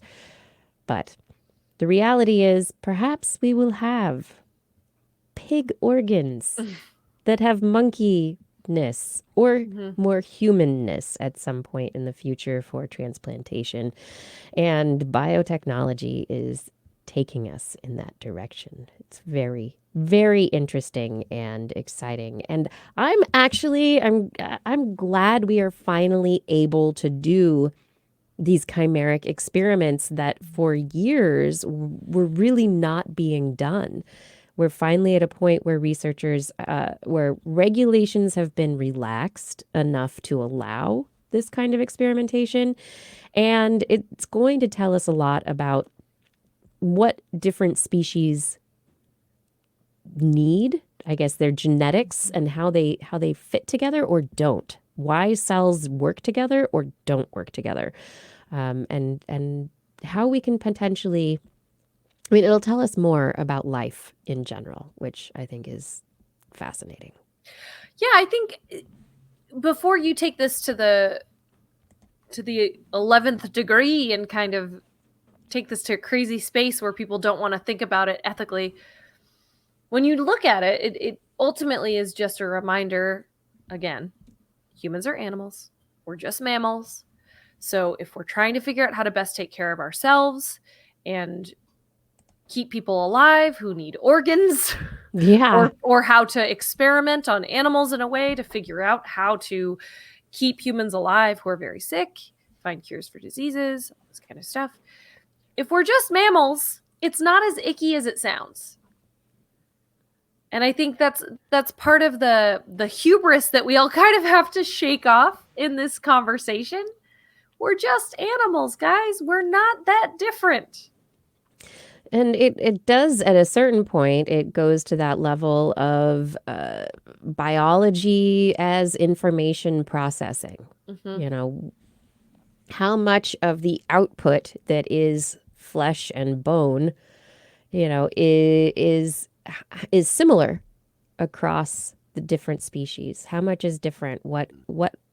And I find it fascinating, the biological information theory of life. Mhm. What goes into making things? It's wonderful. Yeah, it's not that different, and I think the perspective also depends on whether you are a doctor trying to save a life or a patient trying to prolong your life. You know, if it's monkey hearts or human liver came out of a pig, whatever. But I get it. To somebody who's not in those situations, and somebody's like, "Muhahaha! I can put a cockroach liver into you." No, don't do it. Yeah, I'm going to do it anyway. Like that's like, yeah, it sounds monstrous. But when there's an actual patient, or you are the patient, And you will be benefited. Yeah, I'd take a cockroach liver to live an extra 10 years. I don't care. Yeah, Absolutely. absolutely. I feel like you Has to need a live. lot of cockroach livers. Well, yeah, I'm trying to use like something that might be even sound grosser than it needs to be. But that's yeah, it's just it's your perspective on these things. Cockroaches One is have a grown-up livers. adult. Is like watching a monster movie as a Like, teenager. no. You're going, ew. Yeah. So that is our top 11, everybody. Let us know what you think about our list. Do you disagree? Do you agree? Would you have put things in different orders? Do you think that we picked some pretty good stories to highlight for the end of the year? And as we finish up the show, hey, Blair, there's a few stories that didn't make it on the list, even beyond the top 11. Yeah, I just have a couple of honorable mentions from the animal corner. One is on zebra stripes. They showed up 3 times this year. The conversation about why zebras have stripes is still very much, the jury is out on it. Our general understanding is that zebra stripes repel flies, but why? So there was one story where they dressed up horses as zebras. And the horses wearing zebra striped coats did in fact get bit less by biting flies. But then there was this other story that was kind of anecdotal, but was very interesting, about how the black hair versus the white hair creates these kind of convection currents that make it hard for the flies to land. And then there was a whole nother one looking at cows that were physically painted like zebras, and they found that they were also bitten less by biting insects. So generally, it's seeming like we can throw that whole theory out the window, not out the window, but kind of like behind this one as to why zebras are striped. The understanding before was that it's cryptic coloration, breaks up their body shape. So when they're in a dazzle, I think is what it's called, of zebras, then they all kind of blend together into one mass of stripes. That may be true, and that might be one of the reasons that it's that shape. But ultimately, it looks like the evolutionary reason for zebra stripes is most likely to repel flies, which I just love the methodology in use here over the year on zebra stripes. The other honorable mention yeah, go ahead. I was just gonna throw in real quick. We were talking about the evolutionary reason for. It could be that the evolutionary reason for zebras having stripes has long outlived its usefulness. It could be that poor vision from predators could have been doing that group camouflage thing to an early zebra, and that, but it was such a strong impact that it's carrying over. We have a tendency sometimes to attribute traits and characteristics to being absolutely prevalent in the now, when, as you said, evolutionarily, they could have been really useful and important, but were such a strong trait that they've carried over, even though their usefulness as a trait or as a thing is no longer actually necessary. So we always have to kind of watch, assuming that it's in the exact now that it's important. Here's my devil's advocate for you. Okapis. Okapis have zebra stripes on their butts and on their legs, and that is the only place. Why? Because those are the places with the thinnest skin and where they are going to be bit by biting insects most. So that would indicate that perhaps those zebra stripes on an okapi are there for a similar reason.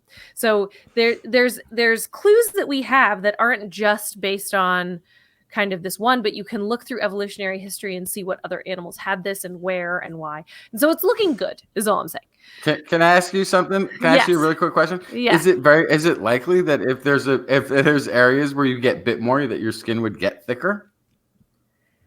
Yes, unless Okay, it well, needs then to be highly vascularized for other reasons.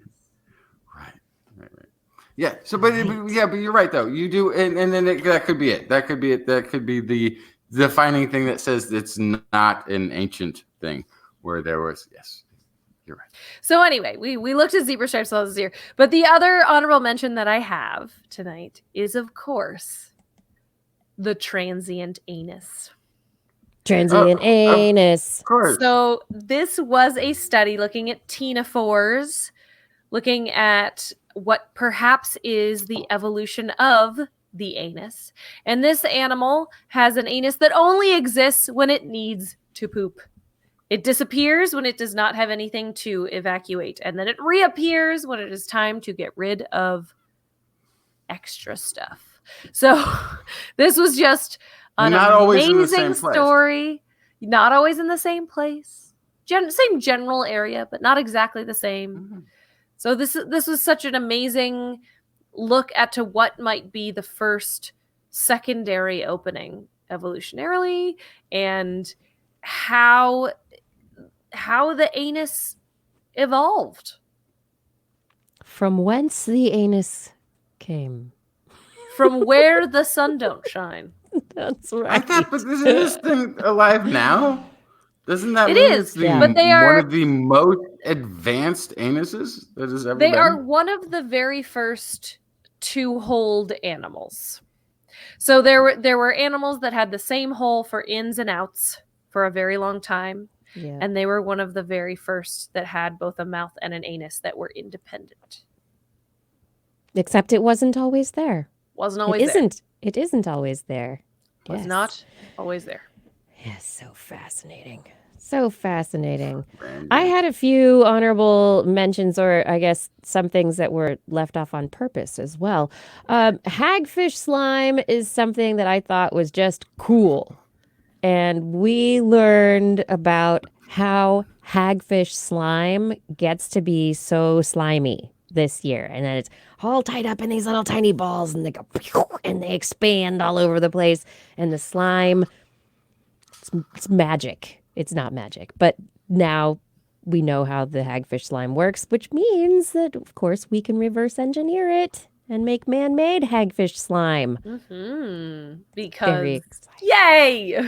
Because hagfish slime. Yeah. It's awesome.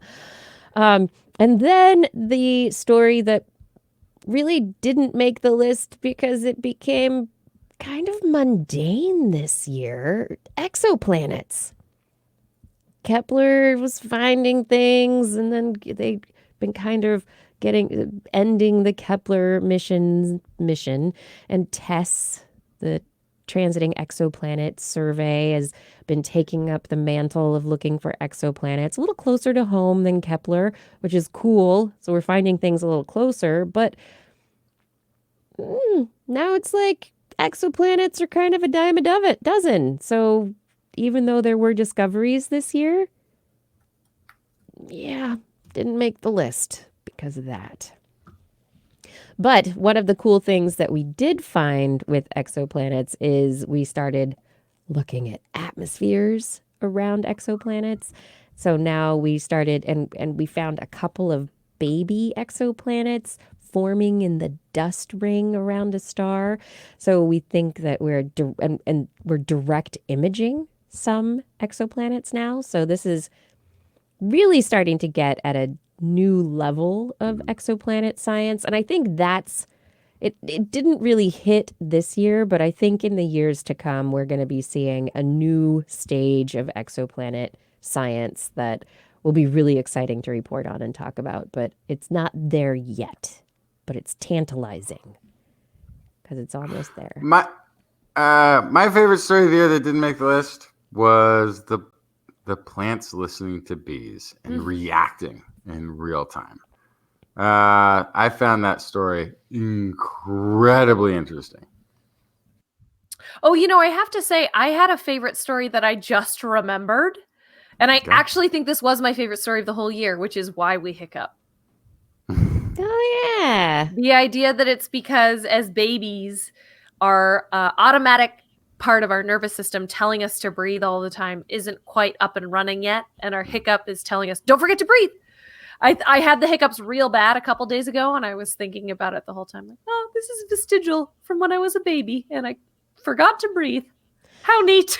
If that had been me, I probably would have started giggling, and that would have made my hiccups stop because I'd be giggling about the vestigial aspect of the hiccup. It. And anyway. Every time this puppy has the hiccups, I'm like, oh, don't forget to breathe.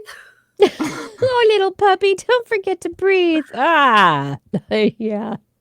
Breathe, little puppy, breathe.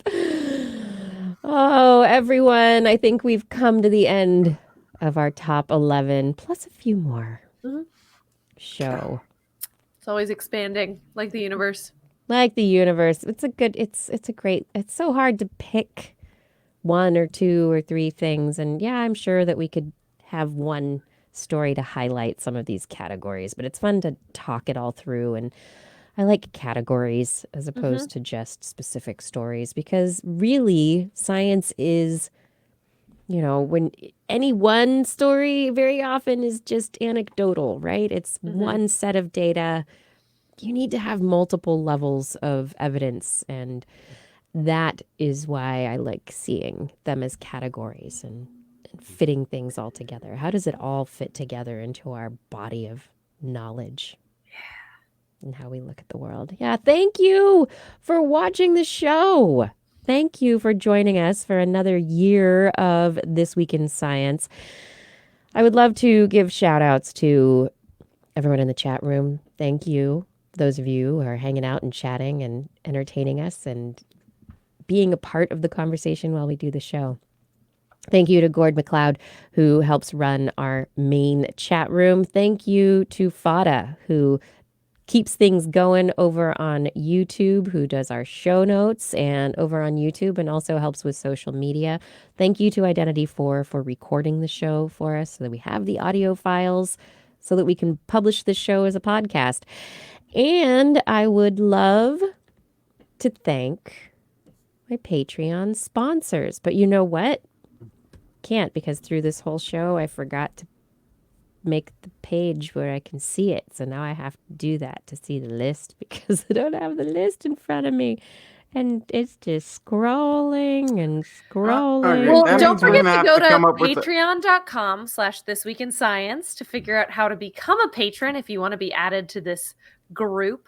And there's all sorts of cool perks from that. So if you would really want it, if you find yourself next week after the holidays, you didn't get that TWIS merch you were hoping for the holidays, go to Patreon. There's stuff that you can get there, including original artwork by me and all sorts of shirts and patches and the shout outs here. So be sure to check that out. Kiki, you have your list?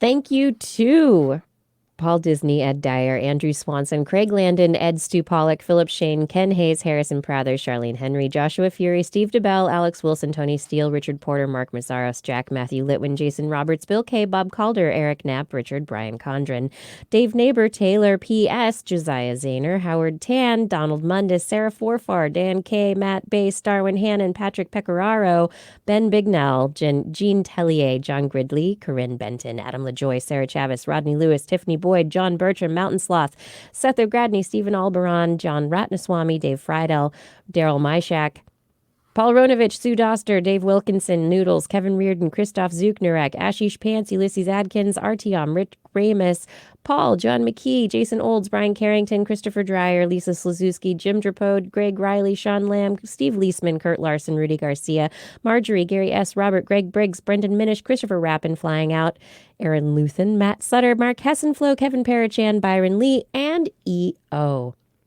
Thank you for your support on Patreon. And if you would like to, or if you are interested in supporting us, you can find information through the Patreon link at TWIS.org.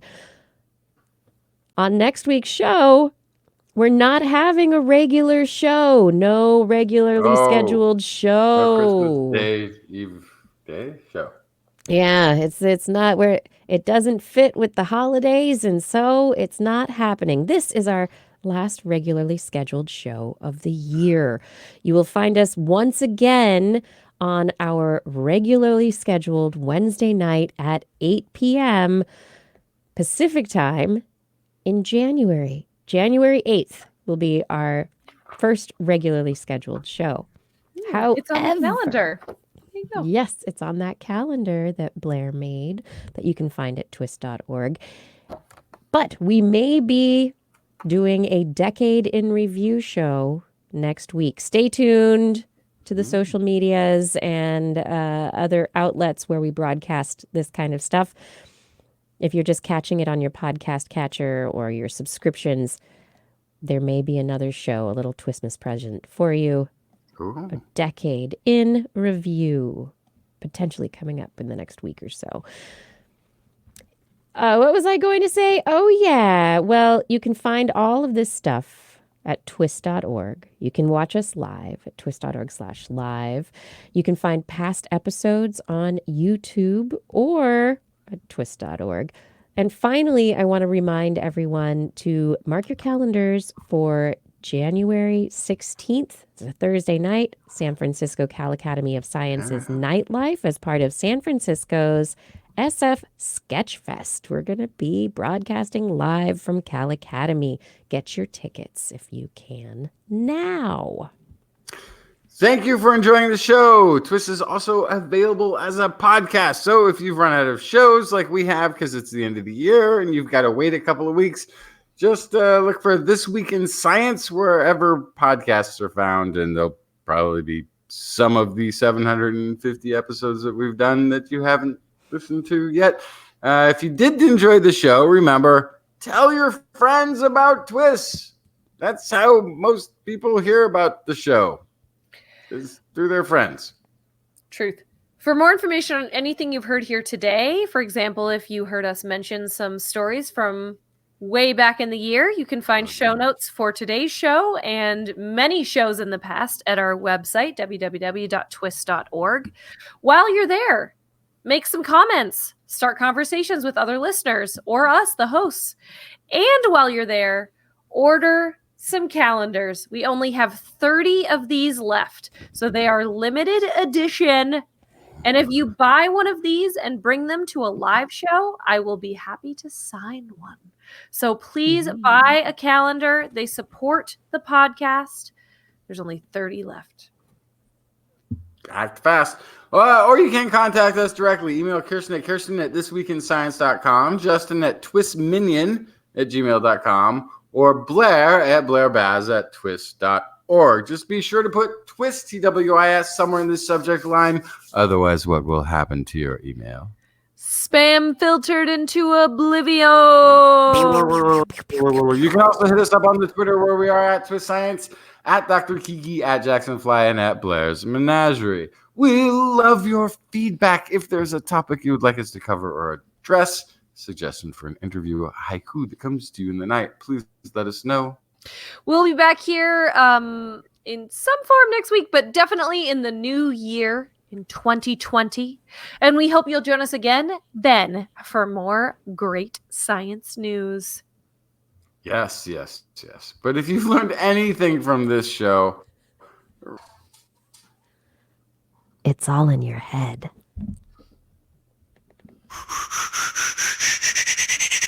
This week in science. This week in science. This week in science. This week in science, it's the end of the world. So I'm setting up shop, got my banner unfurled. It says the scientist is in, I'm gonna sell my advice.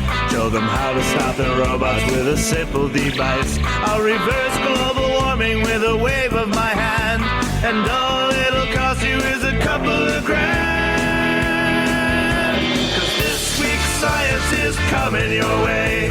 So everybody listen to what I say. I use the scientific method for all that it's worth. And I'll broadcast my opinion all over the earth. 'Cause it's This Week in Science. This Week in Science. This Week in Science. Science. This Week in Science. This Week in Science. This Week in Science. Science. I've got one disclaimer and it shouldn't be news. That what I say may not represent your views. But I've done the calculations and I've got a plan. If you listen to the science, you may just yet understand that we're not trying to threaten your philosophy. We're just trying to save the world from jeopardy.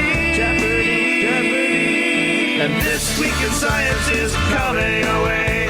So everybody listen to everything we say. And if you use our method instead of rolling a die, we may rid the world of toxoplasma gondii. 'Cause it's This Week in Science. This Week in Science. This Week in Science.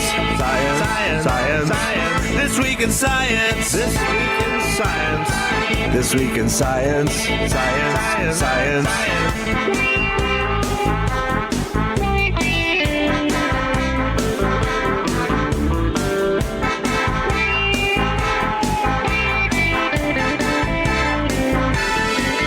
Got a laundry list of items I want to address.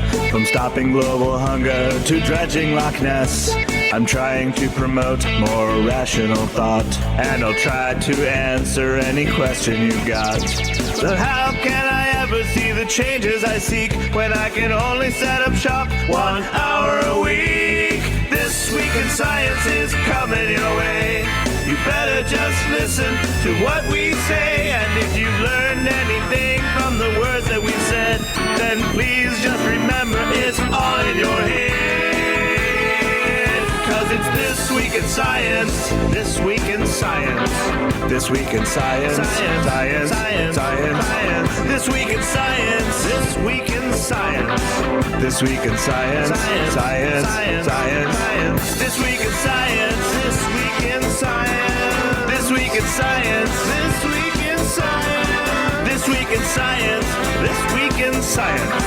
This Week in Science. This Week in Science.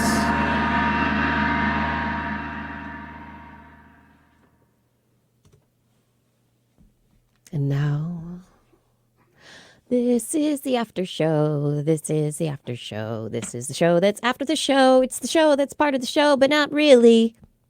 What? Did you just make up that song? I did. Why are you awake? My child is still awake. This is not good. He uses these evenings when the father is out of town and nobody is making him go to bed as an opportunity to stay awake, shirk his responsibilities as a child to sleep and get rest and grow his brain.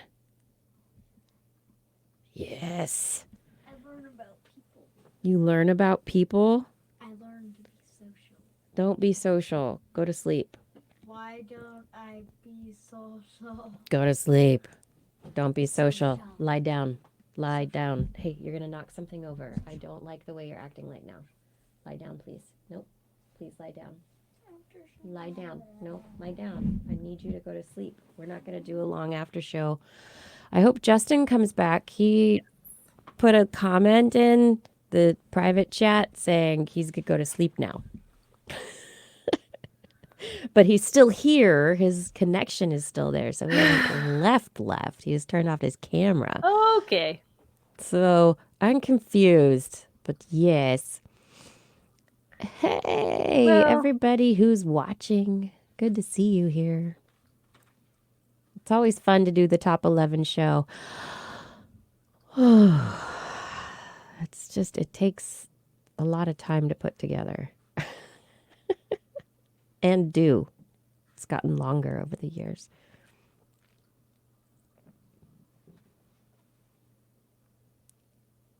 Foresight 2020. Why are you awake, Daniel Folland? I don't know. Why are you awake? Gabriella Lara, I'm glad you're learning English and science. That's fantastic. Singing Saw Guy, it's not quite the solstice yet, Close. but it's close. I do like the solstice. It is the day of the year when I know the days will only get longer because it's the shortest day of the year. I know there's no place to go but a sunnier existence. So to me, that is why I celebrate. I'm much more happy celebrating the solstice.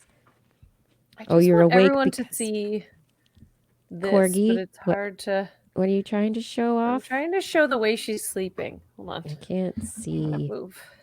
Just go pick her up. No. No, look at her back feet. Oh, she moved. Her She's like, little stop back talking feet. about me. She's so cute. Hey, little corgi. How you doing, puppy? No, it's hard to see. Maybe you can see when we go to San Francisco. Maybe you can. Maybe you can meet Sadie, the corgi. Yeah, that'd be fun. Yes. Is it Saturnalia? That sounds exciting. Thanks for enjoying the top 11 end of year show, Fada. Have a good night's sleep, tired guy. Daniel Folland is awake because science is awesome. I can't disagree with that. I cannot. Thunder Beaver, yeah. You wish you didn't have to sleep. I like sleep. I really enjoy sleep. I get upset when I'm not able to sleep.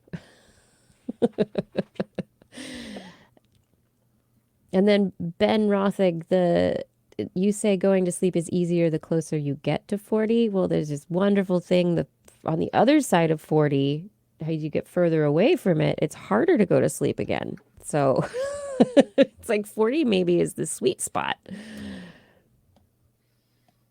Ed, why are you criticizing my parenting methods? It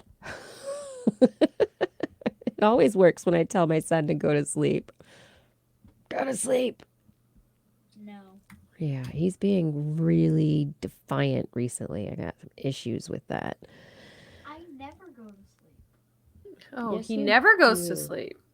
I never go to sleep when you ask me to. Yes, you do, sweetie. No, I don't. Yes, you do. No, I don't. No, it's just recently you've decided that you're going to be defiant. It's a Oh bit- no. I know sleep is not your favorite thing to do. I do know that. But you do go to sleep when it's bedtime. We're going to talk. We're going to have a conversation later. Not tonight because he's going to have to go to sleep. See, Identity 4 says, Kai, you should enjoy sleep while you can. Once you get to be an adult, you don't get enough. Yeah. Truth. Catch up on that sleep now.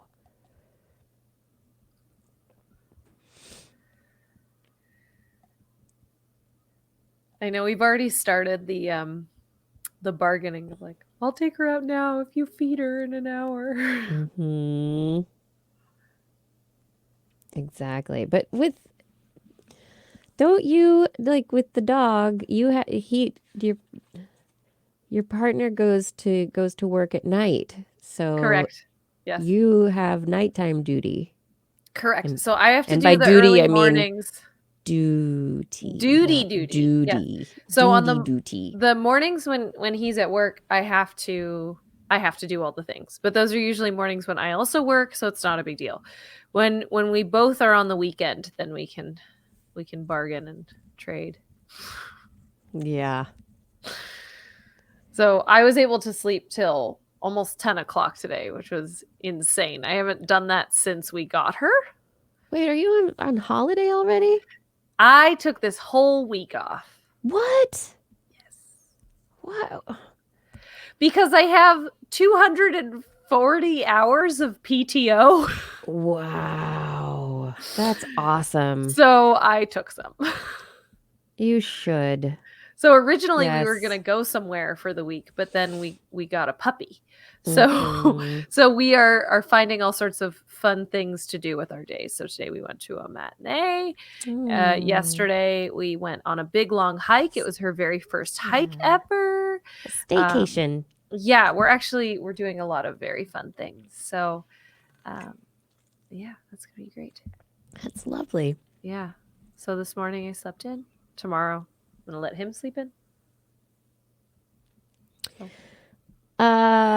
So Noodles is wondering if there's going to be a New Year's hangover show. No. No. No. No. No. Yeah, no, we decided that the timing of everything that week there will be no show. We will but we do want to do a decade in review show. So we are going to fit that in, record it probably live using StreamYard at some point. I was hoping Justin would come back. I think he did pass out, even though he hasn't come back. But I've been thinking about, maybe the 23rd. I was hoping we could schedule that tonight. I think Justin went to bed because he's been awake for hours. Speaking only for myself, Mhm. I have to work that day. I do too. So it would be great to do the exact same thing we did tonight, basically. So later. To log in at like 7:30, go over what we're gonna do, and then do an 8 o'clock show. It can be short. I think it could be definitely shorter if we wanted. I don't think we have to talk for almost 2 hours about that. But that's I could get away with earlier if I need to, but it would be better for me since I don't get off until it's during zoo camp, so probably 5:30. Then I'd be able to eat dinner before the show. Okay, I mean, I don't have anything going on that evening, so that would be fine. But if it needs to be earlier, it can. I can make it work. Just could we do like instead of a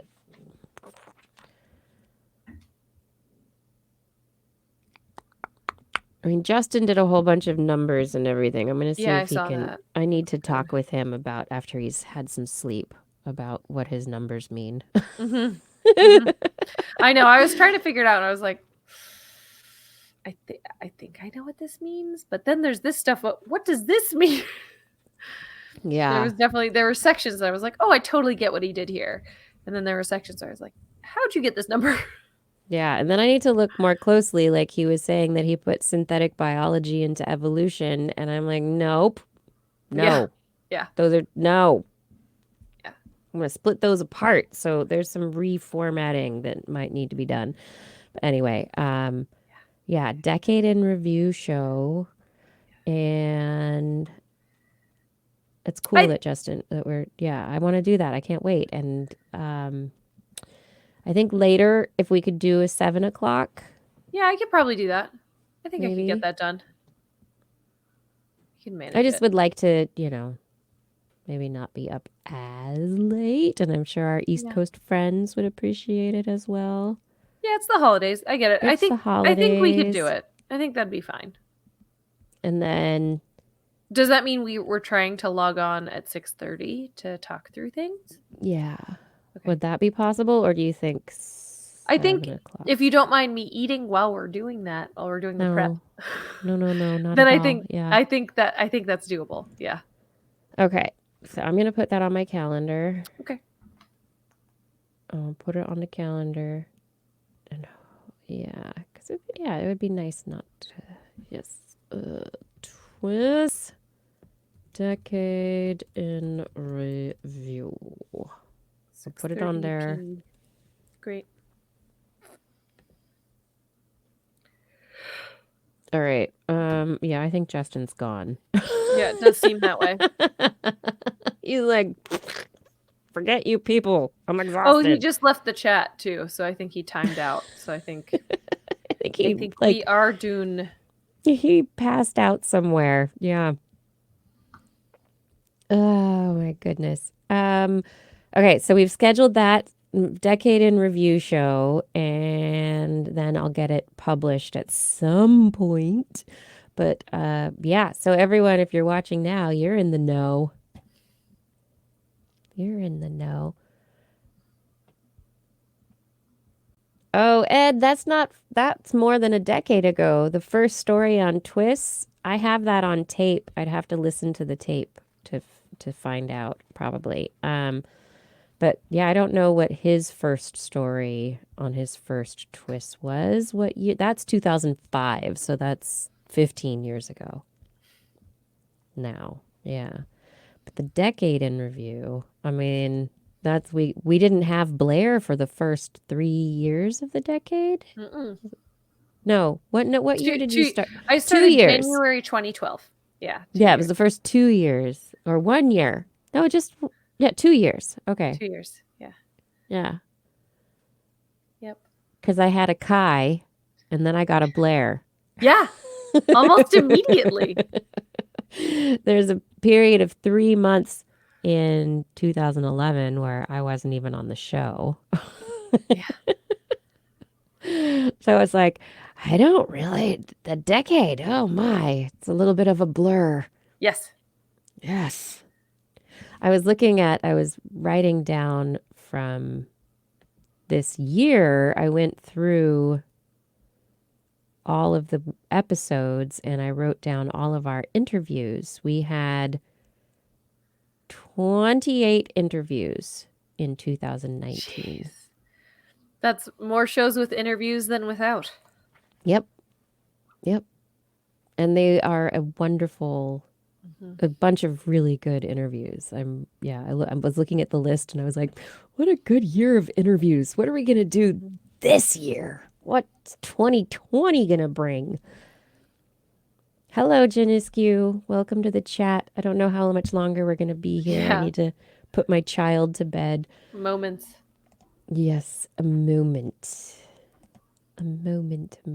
All right. Yeah, Identity 4 is excited. 7 p.m. 23rd. 7 p.m. We're going to make it happen. And hopefully Justin will be able to make it to the Decade in Review show. Here, I'm going to send out a group text. Can you coordinate? Yeah. Justin. We have decided. Yes. This week in number puzzles. Exactly, Ben. What else? So the first show for 2020 is January 8th. We are not doing a show the week of January the 1st. I'm sorry. Yeah, it'll be good. It'll be nice to take some a little time off. It will be nice. So it's not going to be 2 whole weeks without a show.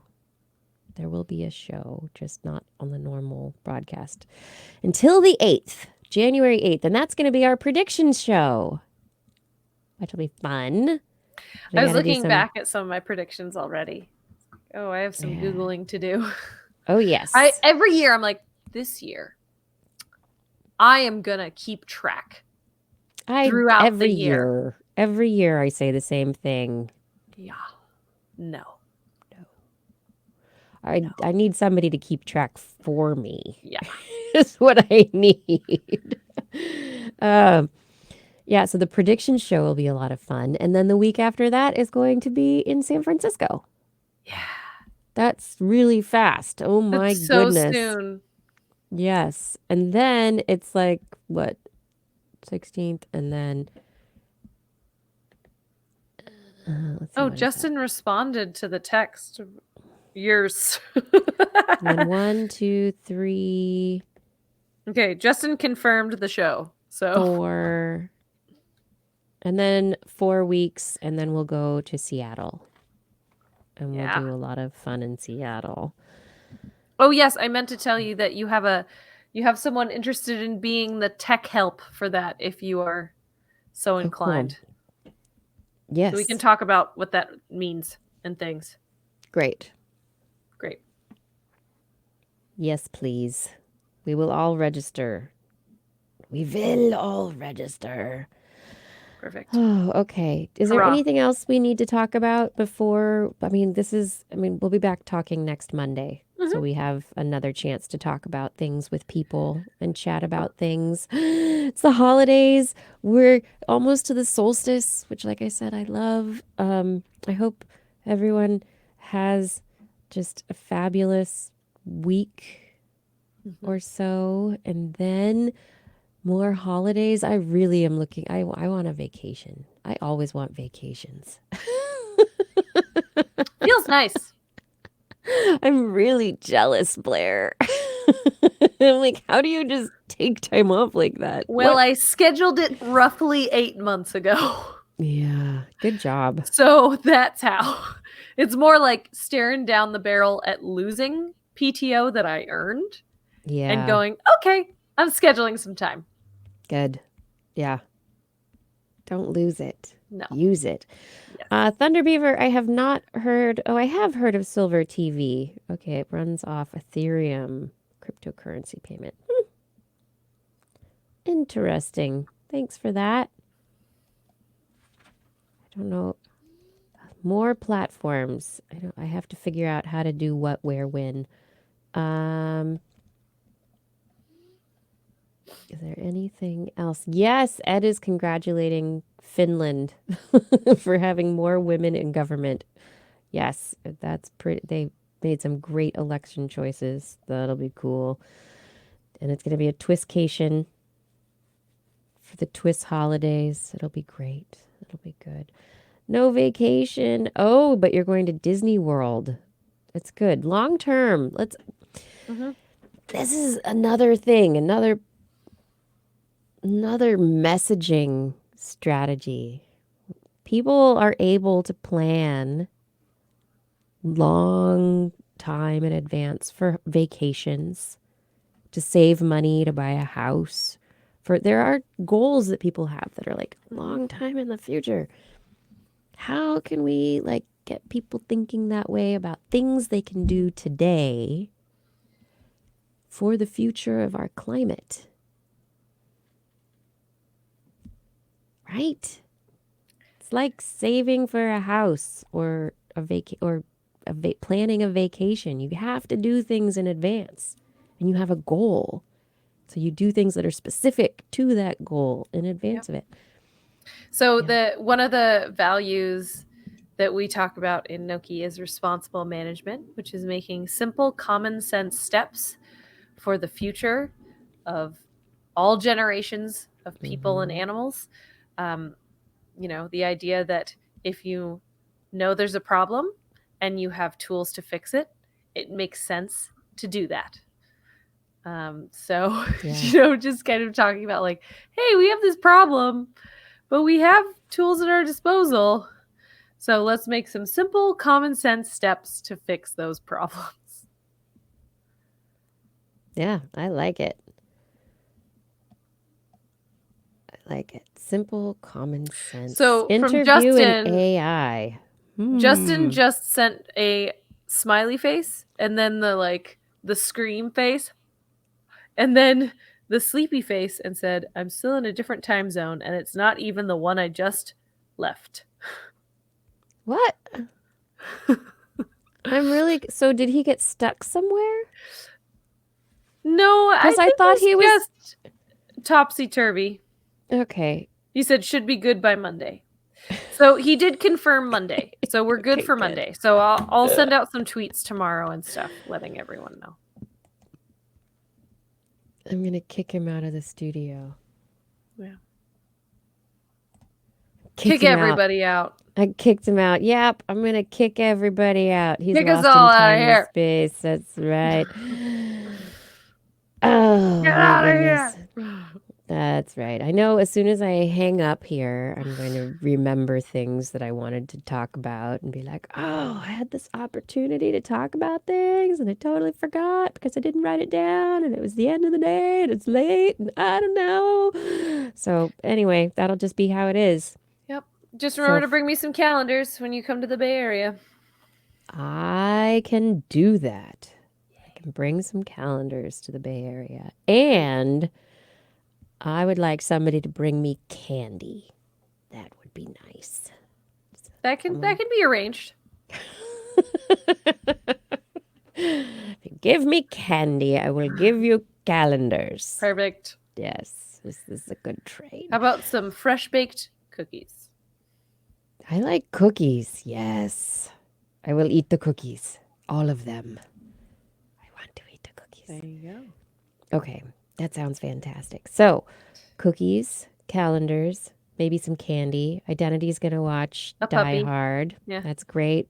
Sadie the puppy. Mm-hmm. Oh, holidays, everyone. Hopefully, we'll see you on Monday. Mm-hmm. We'll send some reminders out to everybody through social media, all the different channels about the Decade in Review show that will hopefully tide you over just a little bit for the holidays.